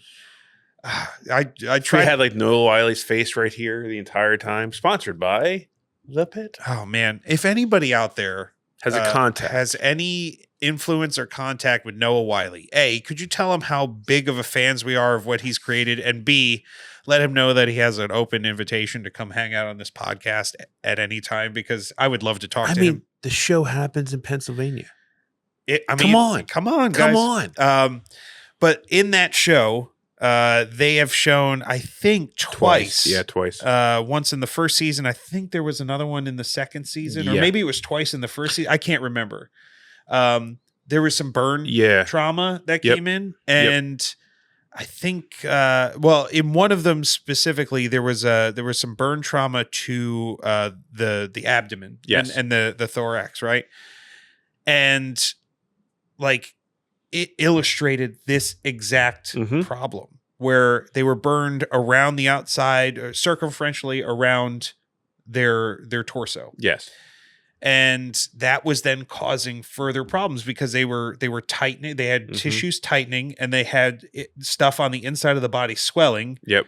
And then that causes this constriction. Yeah, but it wasn't allowing them the room to breathe. Right. And in that instance, it was a breathing problem. Yeah. Not necessarily a circulation problem, which could also happen. Like if it gets too tight, it could cut off vascular or the blood vessels. In that instance, it was around the chest, and all of a sudden the patient couldn't breathe, this is stuff that really happens. Like it's widely recognized as the most accurate, or one of the most accurate emergency medical shows ever. And, this is how it goes. And they had to do a procedure in that particular episode called, we had to look it up before this. Fasciotomy. A fasciotomy is one way of doing it, but I believe in that particular episode it was an escharotomy. Okay. An escharotomy is it's not as deep as a fasciotomy. Right. Escharotomy is like, it's just going deep enough to get the affected tissues from that burn. Right. A fasciotomy is like, it goes all the way down past the skin and into the fascia. Right. So that's like removing the whole skin layer, basically. But either way, it did a procedure where they had to cut into the body, into the skin, to basically create expansion joints. Yeah, two cuts on either side. It was very, and often it's more than that. It can be it could be all the way around the body. They may have to cut panels out where you have big all sections of, like, say where the abdomen, like the front of the abdomen is. They'll cut along the sides, and then that will allow two expansion joints so that they can breathe.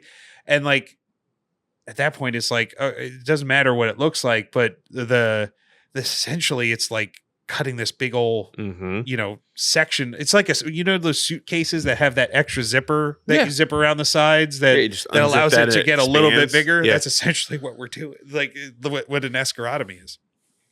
But man, that's bad, and that's because the whole body burnt and doesn't allow for the expansion around the entire thing, circumferentially, right? So that's crazy. And what's going to kill you first? Yeah. Not being able to breathe is one of those things. Yeah, that's not obviously escharotomies and fasciotomies are not in the BLS scope. Are they in the ALS scope there, Jonathan? Do they give you the equipment? I don't believe on the like the standard ALS scope of practice or paramedic scope of practice. They may be in some critical care. Yeah, I'd have to get back to you on that. But it all comes down to what the medical director and the protocols allow. Yeah. So because I know in some, and it may be different on state too, where you get these different states that have the ability to kind of add more skills onto different people, and especially in like a high trauma situation or an area with more burns, or maybe even flight paramedics, because like sometimes they can even do field amputations and all these other types of surgical procedures that you just were like, man, that's crazy. But yeah, so all right, so I know that was a quick segue into something that's really interesting about burns that you get to see in something like The Pit. But all right, let's bring it back home. Like, what can we do, guys? Like as in EMS, in the pre-hospital space, specifically BLS, what are we doing? You could stop them from burning. Is that? I mean, that seems pretty. I mean, it's kind of in the fire. I mean, maybe that's for the firemen to do, but like, if you're the first one on scene, you should probably stop that from happening. Yeah, like if their clothes are burning. Yeah, you should probably maybe remove the the source. Yeah, remove the source of the heat before you start treating for the burn. Yeah, or if it's a chemical try and brush that off of the skin, off of the clothing, so it doesn't Yeah, we continue to talked burn about them. yeah. We talked about that. So remove the source Yep. of the burning, Yep. right? I think one of those were kind of a standout for me in terms of something that didn't necessarily fall into the category of either a typical thermal burn or chemical burn, was like these kind of like sticky and or like thick substances that can cause additional burns being on the skin. So like something like grease. While grease can sometimes catch on fire, the fact that it has density to it, it can be hot itself, or tar, wax. Yeah. You know, like things that we typically think of as being like hot lava. Oh, you know what? Probably a good one is you guys ever mess with like molten sugar? No. So like candy making is a really good example of something that can be in this category of a substance that has a thermal mass to it. Right. That if you get it on your skin, especially in a large area, it could continue to burn if it's on there longer without cooling it off. So like molten sugar like is really, really hot. Yeah. And it can cover your skin, if there's an accident or something like that. So in those situations, they did remind us that like, well, removing the burn, you can't really just take that sticky substance off. Yeah, you'll take the skin off with it. You'll just pull it right off, or you just may not be able to take it off in as quick a manner to actually affect change. That's the one time where it's like you're going to cool that with water. For the sake of cooling, not just for the sake of cleaning. Right. But yeah, like you have to cool that down. That substance may still be on there, but hey, that's a problem for the hospital later, honestly. Yeah, I've gotten solder burns before. They suck because it doesn't stop burning after it hits your skin. Yeah. So remove the heat source or remove the source of the burn. Let's put it that way. Along with doing that, obviously, is the life threats. Go back to your basics. Yeah, back to basics. We talked about airway a lot. Breathing, that can also obviously be a big issue in terms of the swelling and stuff that we're seeing. And then circulation being shock. We're making sure we're paying a close eye on that. But we talked about that in depth so far, right? But what about the physical burn itself, the actual burned area? Like what are we doing with that? Well, there's lots of things we can do, aren't there? Yeah, well, that's where we apply thick ointments, right? And we apply snow onto it to rapidly cool. Liquid oxygen, liquid helium. Oh yeah, like liquid nitrogen seems like it would neutralize any burns instantly. No, we wrap it with sterile dry dressings. Is that it? That's it. and then treat for shock. But that seems like so counterintuitive to like what we learned growing up, right? I know, like completely different. This is actually one of these sections that when we got into it, I was like genuinely surprised. I'm like, yeah, but what about this thing? Yeah, we don't use that.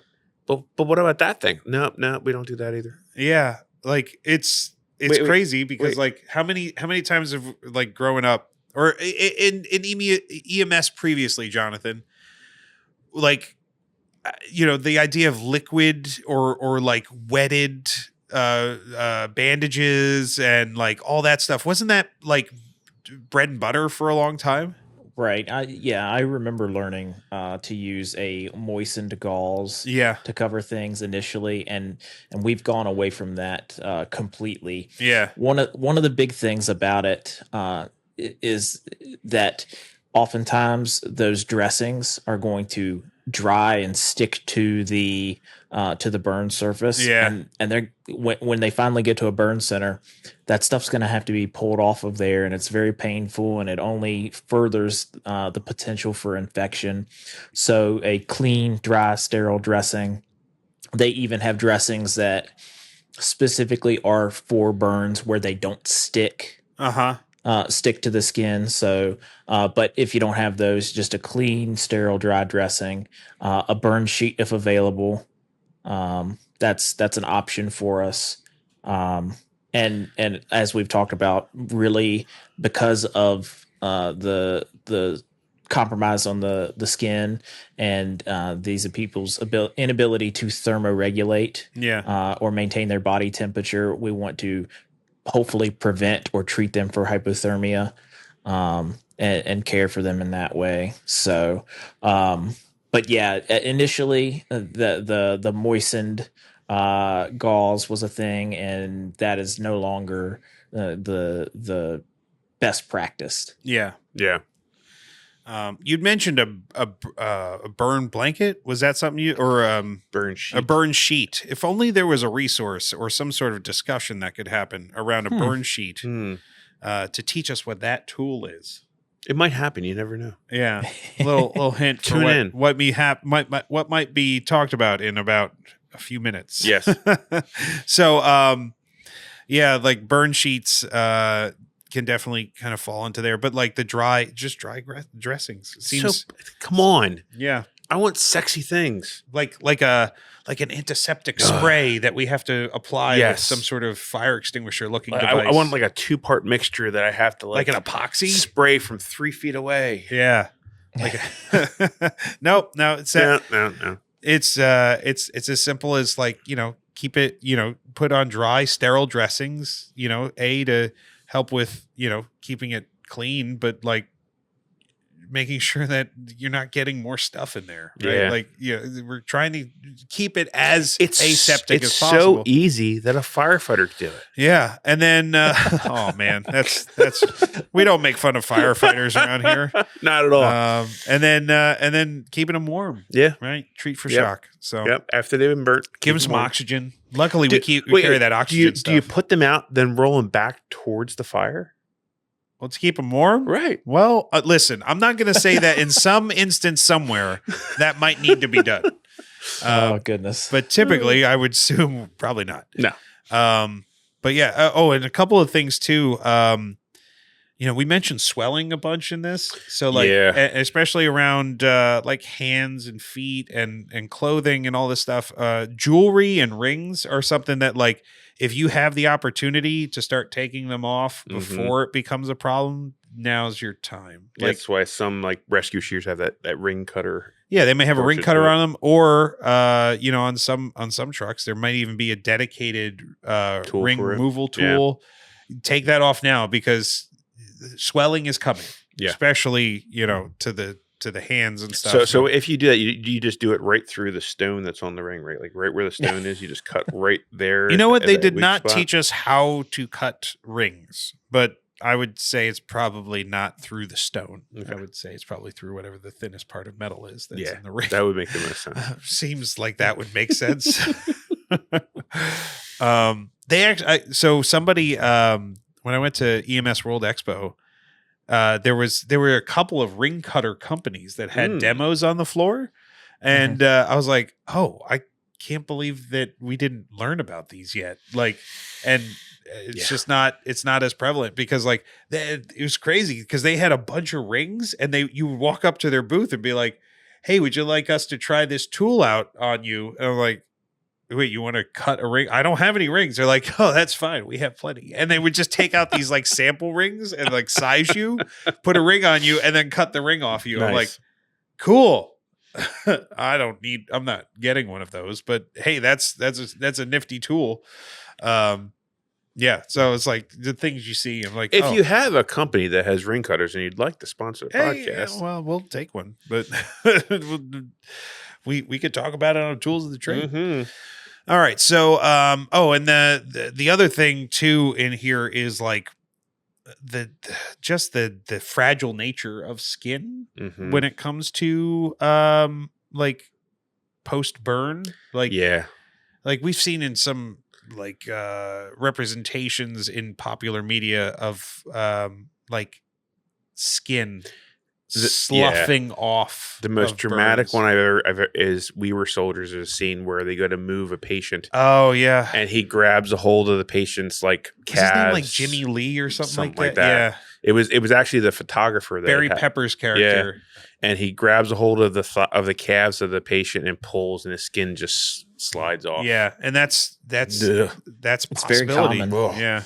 Yeah, it's very common. Like somebody in a structure fire that's had burns, oftentimes when we're just trying to get them out of that deadly environment, that will happen because there's no gentle way to get them out. Right? We're worried about their airway with smoke inhalation. We're worried about the burning process.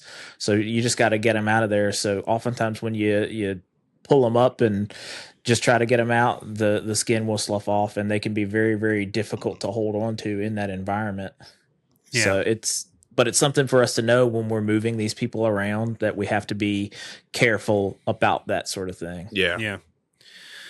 So I think that pretty much, so we've talked through the types of burns, where they come from, the severity of burns, and ultimately leading through to the treatment side of things. Anything else you guys feel is important in there? I think we've covered off on a good, like really all the main points that are within what we learned in this chapter. No, I think we've touched on everything. The most important thing is, like he was saying, is like really quickly figuring out what you're dealing with. Yeah. So that you can get the appropriate care to them. Yeah. Cool. So that's burns, everybody. So I mean, we've obviously talked about it a bunch. It was probably a good decision not to try and stack that onto to soft tissue. No. Even though they're very closely related, it's a different animal. It's different treatment. Yeah, like you treat it differently. You have to act differently with it. The idea that you now have a ticking clock that you have to be aware of, like all those things make it important enough that it needed its own separate episode. Yeah. All right, so that's where we're at for our burns, and I think that's a pretty good segue into a tool of the trade that is very much related to burns, which we may have hinted to about 3 minutes ago. So we're talking about the burn sheet. A burn sheet. Is that like a list of names where you have like, you know, it's spies and like which spies have been No. It's more you have to watch your thread count with this burn sheet. Like it's got to be the right, you know, if it's Egyptian cotton. No, it is a sterile, non-woven, lint-free dressing, but it's a large one. So when we first, like I was saying, how large is large? It is 60 by 90 inches. 60 by 90 inches, like the size of a person. Yeah. It's almost like it's meant to cover a person. Oh, yeah. I guess that would make sense. Yeah. But when we first got into the training, like I had all these preconceived ideas of what burn. I don't need to study burns. I've learned all about that already. And it's like, well, no, you just use these dry, sterile dressings. And then in the practical training, one of the instructors instructed me to use this thing. And I said to him, what are you talking about? And he said, this thing, the burn sheet. I said, well, what is that? And he's like, well, it's right there in the turnout bag. You should open it up and pull it out. And it basically is this giant sheet that is used to cover the patient. It basically is a dry, sterile dressing that you're putting over their body. And it has dual effects. It has the ability to keep the wound clean. It also has the ability to keep them warm. So it kind of does dual things. It's for hypothermia and for the burn itself. Gotcha. And so it's a non-woven, lint-free dressing used to cover large areas, prevent contamination, reduce pain during transport. Unlike fire blankets, which are used to extinguish fires, burn sheets are medical supplies designed for wound management after the fire has been suppressed. Okay. Generally 60 by 90 inches, large enough to wrap an entire adult patient or cover extensive burn areas. The material is made of spun, bonded polypropylene or laminated tissue fibers, which are tear resistant and do not stick to the wound or shed fibers into the burn. Oh, which makes sense for what we were talking about before in terms of like trying to eliminate the number of, or, you know, areas where it sticks to the. Yeah, basically increasing trauma to the burn later on. Yeah. When they get the treatment. Each one is sterile, so it's in its own sealed pouch. Seems important for burn stuff. It does for it to be indeed. sterile. It might just be important. It can be used as dry dressing, preferred for major burns to prevent hypothermia, or as a wet dressing, which is counterintuitive for smaller localized burns if protocols allow. So the wet dressing part, I that might be something when I did my research that was an older Might reference. be older, or I don't know. There might be other Mhm. areas or services or But it protocols specifically in different talked about places. smaller localized burns if protocols allow. Hey, like there's always exceptions to the rule, Mhm. but I think the current curriculum for burn management is dry sterile dressings, Mhm. but there may be places where that's not the case. So. Yeah. And where I've seen them, and I checked our first in bags in the ambulance, we have them there as well. So I mean, they're available now. Granted, your service may be different. Again, know what you're running, know what you have available, and how to use it. It may even be required based on your state Mhm. for that truck to be certified for like Right. BLS or ALS service or Yeah. it's kind of like activated charcoal where Yeah. like it may like somebody may have to obligatorily place it on the ambulance for it to be qualified as a Mhm. BLS thing, even though nobody in Pennsylvania even No. uses like Activated. No. activated charcoal anymore. Nope. It's not in 100%. I would use a burn sheet. I would not. Oh yeah, exactly. But I'm just saying, like it's one of those things that's like it's what's the term, like high acuity, low incidence or something like that, where Mhm. it's like it's not used very often, but if when it's you need used, it, you need it. you need it, So yeah, I think the burn sheet, you should know where those are. Like all those items that you're like, oh, we never use that thing, but man, I really want to know where it is if things happen. Like now's your time. Like figure where that thing is. Like if you're volunteering for a service and you're not going through your truck, now our service requires us to do so as a volunteer. Yeah. Every time we go on shift. But if you're not doing that, you're doing yourself a disservice and your patients a disservice, because the reality is if you're running as a volunteer or as a new EMT and your paramedic or your EMT supervisor is like, hey, I need this thing, you don't want to be spending 10 minutes trying to find it because you don't know your vehicle. Yeah. A little tip for you. I don't think anybody's going to hold it against you for like if you're volunteering or doing a ride along or whatever, and you're doing your truck check, is to basically do little like videos of your first in bag, Sure. of the airway bag or whatever. I did that recently because I wanted to, like every time I go in there, because I work between two different services and the bags are set up slightly different. I Mhm. want to make sure that I'm like doing a mental checklist of like where things are, so that if somebody's like, hey, I need the cardiac epi. Okay.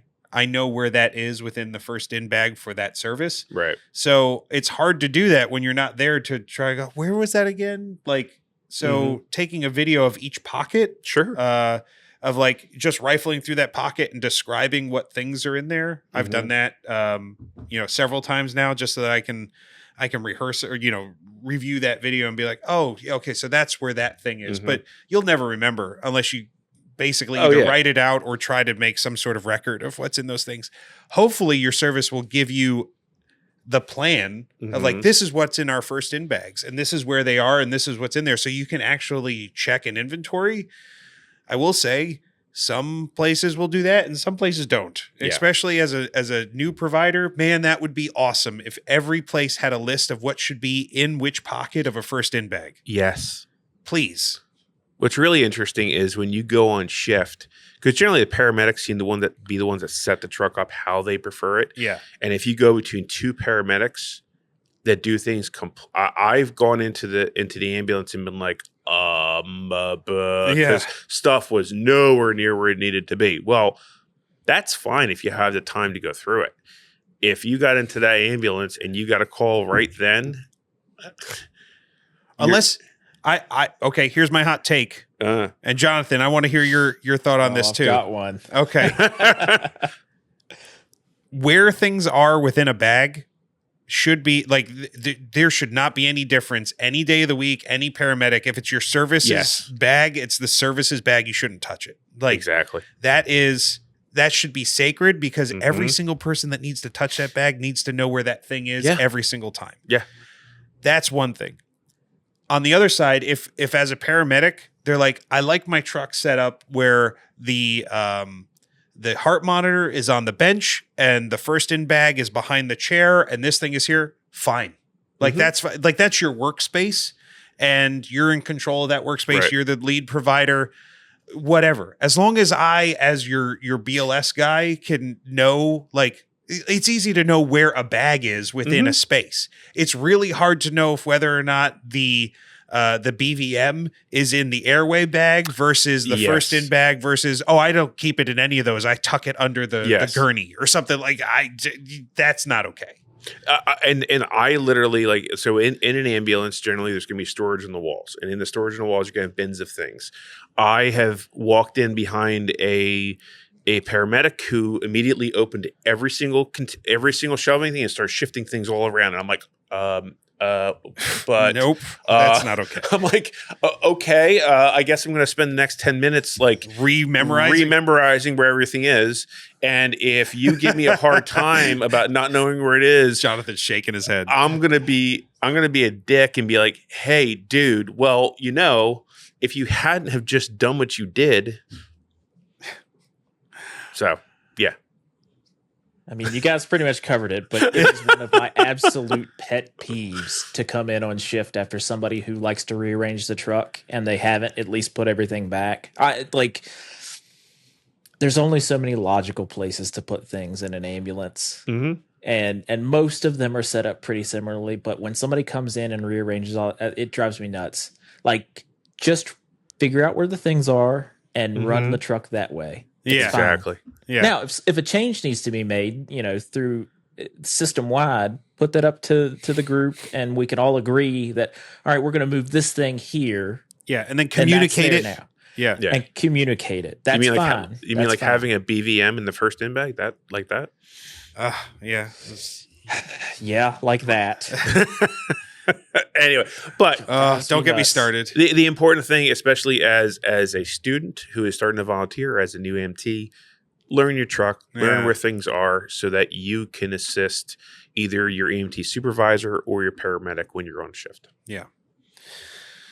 Cool, man. So thank you for that tools of the trade segment, and also we kind of dove into some student tips too. Yeah, we did. But we have a bit of an update for everybody. We do in our student tip section. So Jonathan, why don't you tell us what we think we're going to be doing in this category for here forward? So, as we talked off camera before, I could come up with student tips until the end of season 1, but I think at this point we're getting towards kind of the middle of the season. I think it'd be a great time to start to do some test prep. So going forward, our student tip of the week section is going to be focused on test prep for your EMT test. And so we're going to work together and ask some questions and give you guys a couple of questions here and there at this ending segment. And these are some things for you to be thinking about and, maybe answering along with us as we go through them. It just is a way to get everybody who's preparing to test ready for said test. Yep.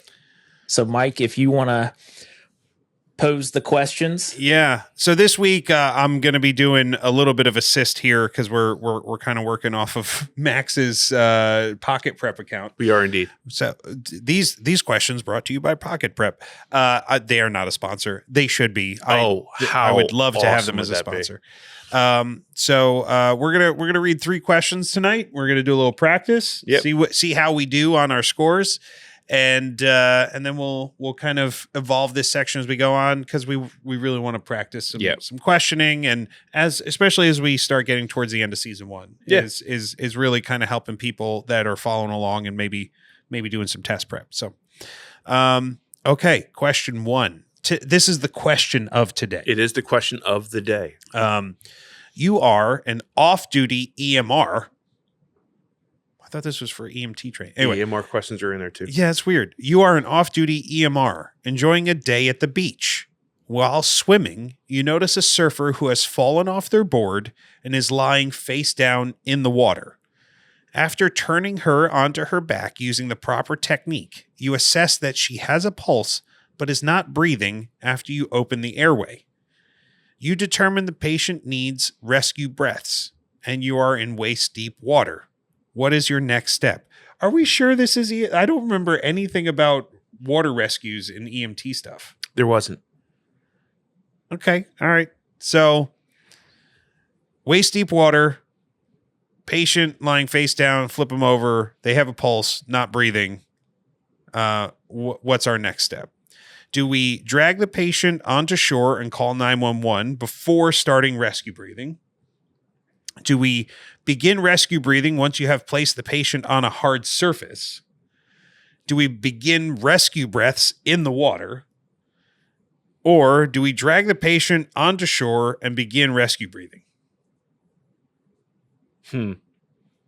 I am at a loss. Like, this is one of those questions where I'm like, this doesn't seem like it's part of our scope. So I would say if I was going to choose, I would choose A. Well, let's go at it from this angle. Let's eliminate the ones we know are incorrect. Yes, I think that's a great way of approaching these things. So the first one is drag the patient onto shore, call 911 before starting rescue breathing. Second one is begin rescue breathing once you have placed the patient on a hard surface. Third one is begin rescue breaths in the water. And the last one is drag the patient onto shore and begin rescue breathing. So I think 2 and 3 are incorrect. 2 and 3. Honestly, there's none of these that are, from my perspective, there's none that are absurdly wrong. That's the hard part about it. They're not. So I would say that doing rescue breaths in the water is the most incorrect of them. Are you sure? Because Yes. I remember going through, well, maybe this is a different school of thought way back when, but And I don't, we'll see what the answer is, but my thoughts on it are that is an unsafe environment to provide care in. I would agree. Yep. So that's the biggest thing, is we have to think about provider safety first, and getting them out of the water is more important before we start to do anything else for them. Mm-hmm. So that let's eliminate that one from our. Yep. Yeah, I would agree. Like, based off of what we know as EMS professionals, that would, in my opinion, fall squarely into unsafe. Right. And then the hard surface thing, that is way more for CPR and chest compressions than it is for airway. I would agree. Like, so I think 2 and 3 are the two that I would eliminate first. So between drag the patient on shore and call 911 before starting rescue breathing, or drag the patient onto shore and begin rescue breathing. So it's whether or not we prioritize calling 911 before we start breaths. And thinking along the lines of what you would do for CPR, once you check airway, you have no breathing, you have no pulse. The first thing you're doing is asking someone to get higher level of care. Activate the emergency rescue system. Which is why, for me, I would land on A. See, this is hard for me, because, like, this is where one of those ones where you're like, do you personally need to call 911, or are there any bystanders? Because if there's any bystander around, I'm like, go get help, and then I'm going to start doing rescue breathing, because I don't need to call 911. I need someone to call 911. Yeah, but I know that's thinking about these questions in a deeper way. So, like, that's hard. And then the fact that it is a life threat and you don't know how long they haven't been breathing, I kind of, like, personally look at that in the way that I'd look at, like, chest compressions. Like, they need that right now. Mm-hmm. And that could save them. This is so hard. I would go with D personally. Okay. I would go with drag the patient onto shore and begin rescue breathing. But I see value in calling 911 before. Where's your phone though? Like, where is it? Is it in your pocket? Because it's probably not going to work once you swim back to shore. I probably will not. So, and I could be wrong. But after all my testing and kind of doing questions like this, I would agree with Max. I think the answer is A. Okay. So 2 or 3 of us say call 911 first before starting rescue breathing, right? Yep. All right, let's hit the button and see what our result is. Submit answer. Okay, so we're all wrong. Really? Yeah. Okay, so this is what my gut said because I remember from back in the day, and With this is lifeguard training. with lifeguard training, which is not You EMS would and do- it's not Yeah, EMR. you I would don't do know why this rescue question breaths is in the water. Yeah. So the correct answer is begin rescue breaths in the water. If a patient in the water has a pulse and is not breathing after the airway is opened, begin rescue breaths in the water. The quicker you start rescue breathing, the quicker the patient will be receiving oxygen, which increases the risk of survival. After 4 to 6 minutes without oxygen, brain damage begins, yada, yada, yada. Rescue breathing can be performed in the water at any depth. What? I mean, well, I guess it's always at the surface because I'm not doing rescue breathing under the water. But ventilation will be easy if you can stand on the bottom of a body of water. Okay. I'm going to reject the premise of this question. It is not relevant to being an EMT. I am not going into the water if there is a, well, You were already in the water. That's the thing. Yeah, you are already in the water. You're off duty. Come on. This is stupid. Yeah. All right. So in lifeguard training, one of the final tests you had to do for me was you had to swim 3 lengths of the pool, and then you had to do breathing and compressions in the deep end. So, Max, by the way, I don't know if you know this. Your exam settings are on EMR. Interesting. So the whole time you've been using this to study and pass your test, you did it with the EMR exam. Hey, there you go. I passed a higher level of training. So, yeah. There you go. I must have hit the wrong EMT question of the day. Yeah, I'm going to see if I can edit this. No, you can't. Yeah, it's your when I signed into it. I must have hit the wrong thing. Oh, switch exam. Yep. Yep. Wow. So, hey, everybody, as you're, if you ever take pocket prep, make sure that you. But I had 3 questions on that test that specifically were related to EMR on the NREMT. I understand that, but I'm just saying your whole study prep. It just means I am that much better. Yeah, I'm that much more confident that I can blow the doors off. I am really impressed that you passed your NREMT, and for the last 3 months you've been studying with the EMR exam. That's right. Let's say, hey, there's some overlap, everybody. So, okay, last one. We'll do a proper EMT question. Sorry, everybody, for the lifeguarding podcast, the Swim Along Lifeguarding School podcast, brought to you by Bulletin. All right, so this is today's EMT question of the day. This is so funny. All right, a 32-year-old male has sustained blunt chest trauma and is diagnosed with a flail chest. This sounds more related to EMS. Which of the following findings are characteristic of a flail chest? Select the 3 options that are correct. I love these types of questions where you have to select multiple and you have to get all the multiple ones right, or it doesn't. You get 0 it'd be great if it was like, okay, you got 2 out of 3 points. No, 0. All right, here are the options. Okay. The flail segment moves outward during inhalation. Okay. An unstable segment of the chest wall upon palpation, a paradoxical chest wall motion during breathing, multiple adjacent rib fractures in 2 or more places, requires treatment with a bulky dressing, or consistently results in a tension pneumothorax. So which of the following findings are characteristic of a flail chest? Okay. Why don't we take Jonathan's approach before? I think the overall strategy is let's remove the things that we think are not relevant. What do you think? I know where my first elimination is. My first elimination would be consistently results in a tension pneumothorax. Yep. And here's my thinking. A flail chest is not a opening in the chest wall. Correct. While it can, I'm not going to say it can't cause a tension pneumothorax. especially if it creates some sort of internal puncture based off of the rib Mhm. fractures or whatever. But it's just not something that is consistently Correct. linked to the idea of a tension pneumothorax, as far as I'm aware. Yeah. So I would say that one should be off the table. Agreed. How about you? The bulky dressing. Yeah, like there's nothing that you No. would really treat a flail chest with a bulky dressing, right? What about you, Jonathan? I would agree with that. Okay. So we've got 4 options left. We have to choose 3 of the 4. Mm-hmm. So let's walk through them one by one. So we're talking about a flail chest. The flail segment moves outward during inhalation. Yes. I would agree. So you're inhaling in? No. No.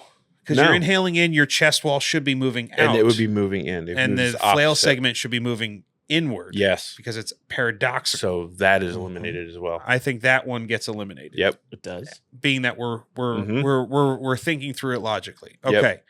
So let's just double check the other 3 to make Mhm. sure that those are correct. So an unstable segment of the chest wall upon palpation. That's literally one of the definitions of it. Yes, I would say an unstable segment. So as you're running your hand, you're doing your palpating, you're feeling a section of the ribs, 2 or more push in. Yeah. Upon palpation. Yep. So unstable palpation. Yep. I'm gonna check that one off. Okay. Paradoxical chest wall motion during breathing. So Yeah. that would be, you need to know what the definition of paradoxical is, Yeah, it's the opposite of what The opposite. what should be happening. Right. Which Okay? is also a key sign of a flail chest. Yeah, and it's kind of what we got tripped up on that first one, where it's like, hey, Yeah. wait, that sounds right. Yeah. Because Right. we know we're looking for paradoxical, Mhm. but I see what they did there. They tried to give us the wrong one. So yes, this one's more vague, but it is correct. So paradoxical chest wall motion. And then the third one, multiple adjacent rib fractures in 2 or more places. Which again is part of the key definition of what a flail chest is. I agree. And it would then it would certainly lead to that unstable segment of chest wall Yes. upon palpation. So I'd say it's those 3. Yep. I agree. Okay. We're going to submit the answer for the EMT question of the day. Hey, Max got a dual cert. I He did. got EMR and EMT all in Hey, one go. NREMT. I want EMR as well. I need both cards. And we'll submit the answer, and we are correct. Yes. Good job, guys. We didn't fail the fail the EMT question. No, we just failed the EMR one. That's all. Yeah, and the explanation is really everything we just Yeah. talked about. Yep. So, okay. There we go. So we went through a couple of questions. We're gonna do more. Yes. Be prepared. So we've started incorporating some test questions. We did like Yes. 4 or 5 last week. We did a Mhm. couple tonight. We're going to come up with a segment, that kind of, really falls into Jonathan's student tips, where we can really start kind of helping people hone in on those test prep skills, which I think is super exciting. I think it's really important too. Yeah. So get pocket prep. Sign up for the correct testing you're doing. Yeah, do the EMT one, not Yeah. EMTA, not paramedic, not nursing. Don't do the nursing one, EMR. Don't do that. Yeah, right. Yeah. Yeah. There's even EMT firefighter training in there as well. Yeah, there is.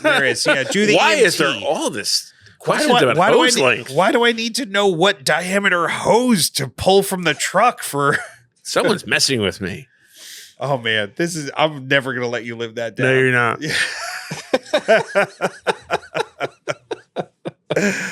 All right, everybody. So I think that wraps us up for tonight. We've done a little bit of test prep and more to come. Yeah. I need it. There's gonna be a t-shirt. Trained for EMR, but got EMT. Yeah. Nailed it. Nailed it. No wonder you were only getting like 70% on your tests. You probably would have been killing it with the actual EMT curriculum. Yeah. Gotta love it. All right. So I think that's about it. Make sure you tune in next week. We've got more trauma coming. I can't Yep. remember off the top of my head which one the next one is. All the others. All the others. We've got, musculoskeletal, we've got head, neck, and spine, we've got multi-system trauma. I think that's the last one in the trauma block, which is, of course, just combining everything together. But we've got a lot coming. I believe one of the next episodes is going to be musculoskeletal trauma, which, quick shout out to our friends over at Sam Medical. Yes. They've been helping us get really tooled up on our musculoskeletal trauma training, specifically splinting. Yeah. All different types of splints. They're awesome. And we're going to have an interview with Bob Waddell, who is the training manager, director of training. Don't quote me on the title. He's the training guru, a huge resource for our podcast. They've been training us up on like a monthly basis, getting us up to speed with like how their products are used. And man, I cannot tell you about how impressed I am with Sam Medical and those guys. So stay tuned. That'll be a big component of us talking stuff for trauma, because they are the name. Like you can't say splint without saying Sam splint. Without saying Sam first. Yeah. Like it is a Sam splint. It's like saying Kleenex, right? Yeah, like it really is. It's synonymous. So super excited about that, and bringing you guys more information on trauma and what we learned through EMT school. So thanks for taking the ride along with us, and we'll see you next time. Take it easy. This podcast is for educational and storytelling purposes only. It is not medical advice or official EMT training. Always follow your accredited instructors and local protocols. Heartbeats racing in a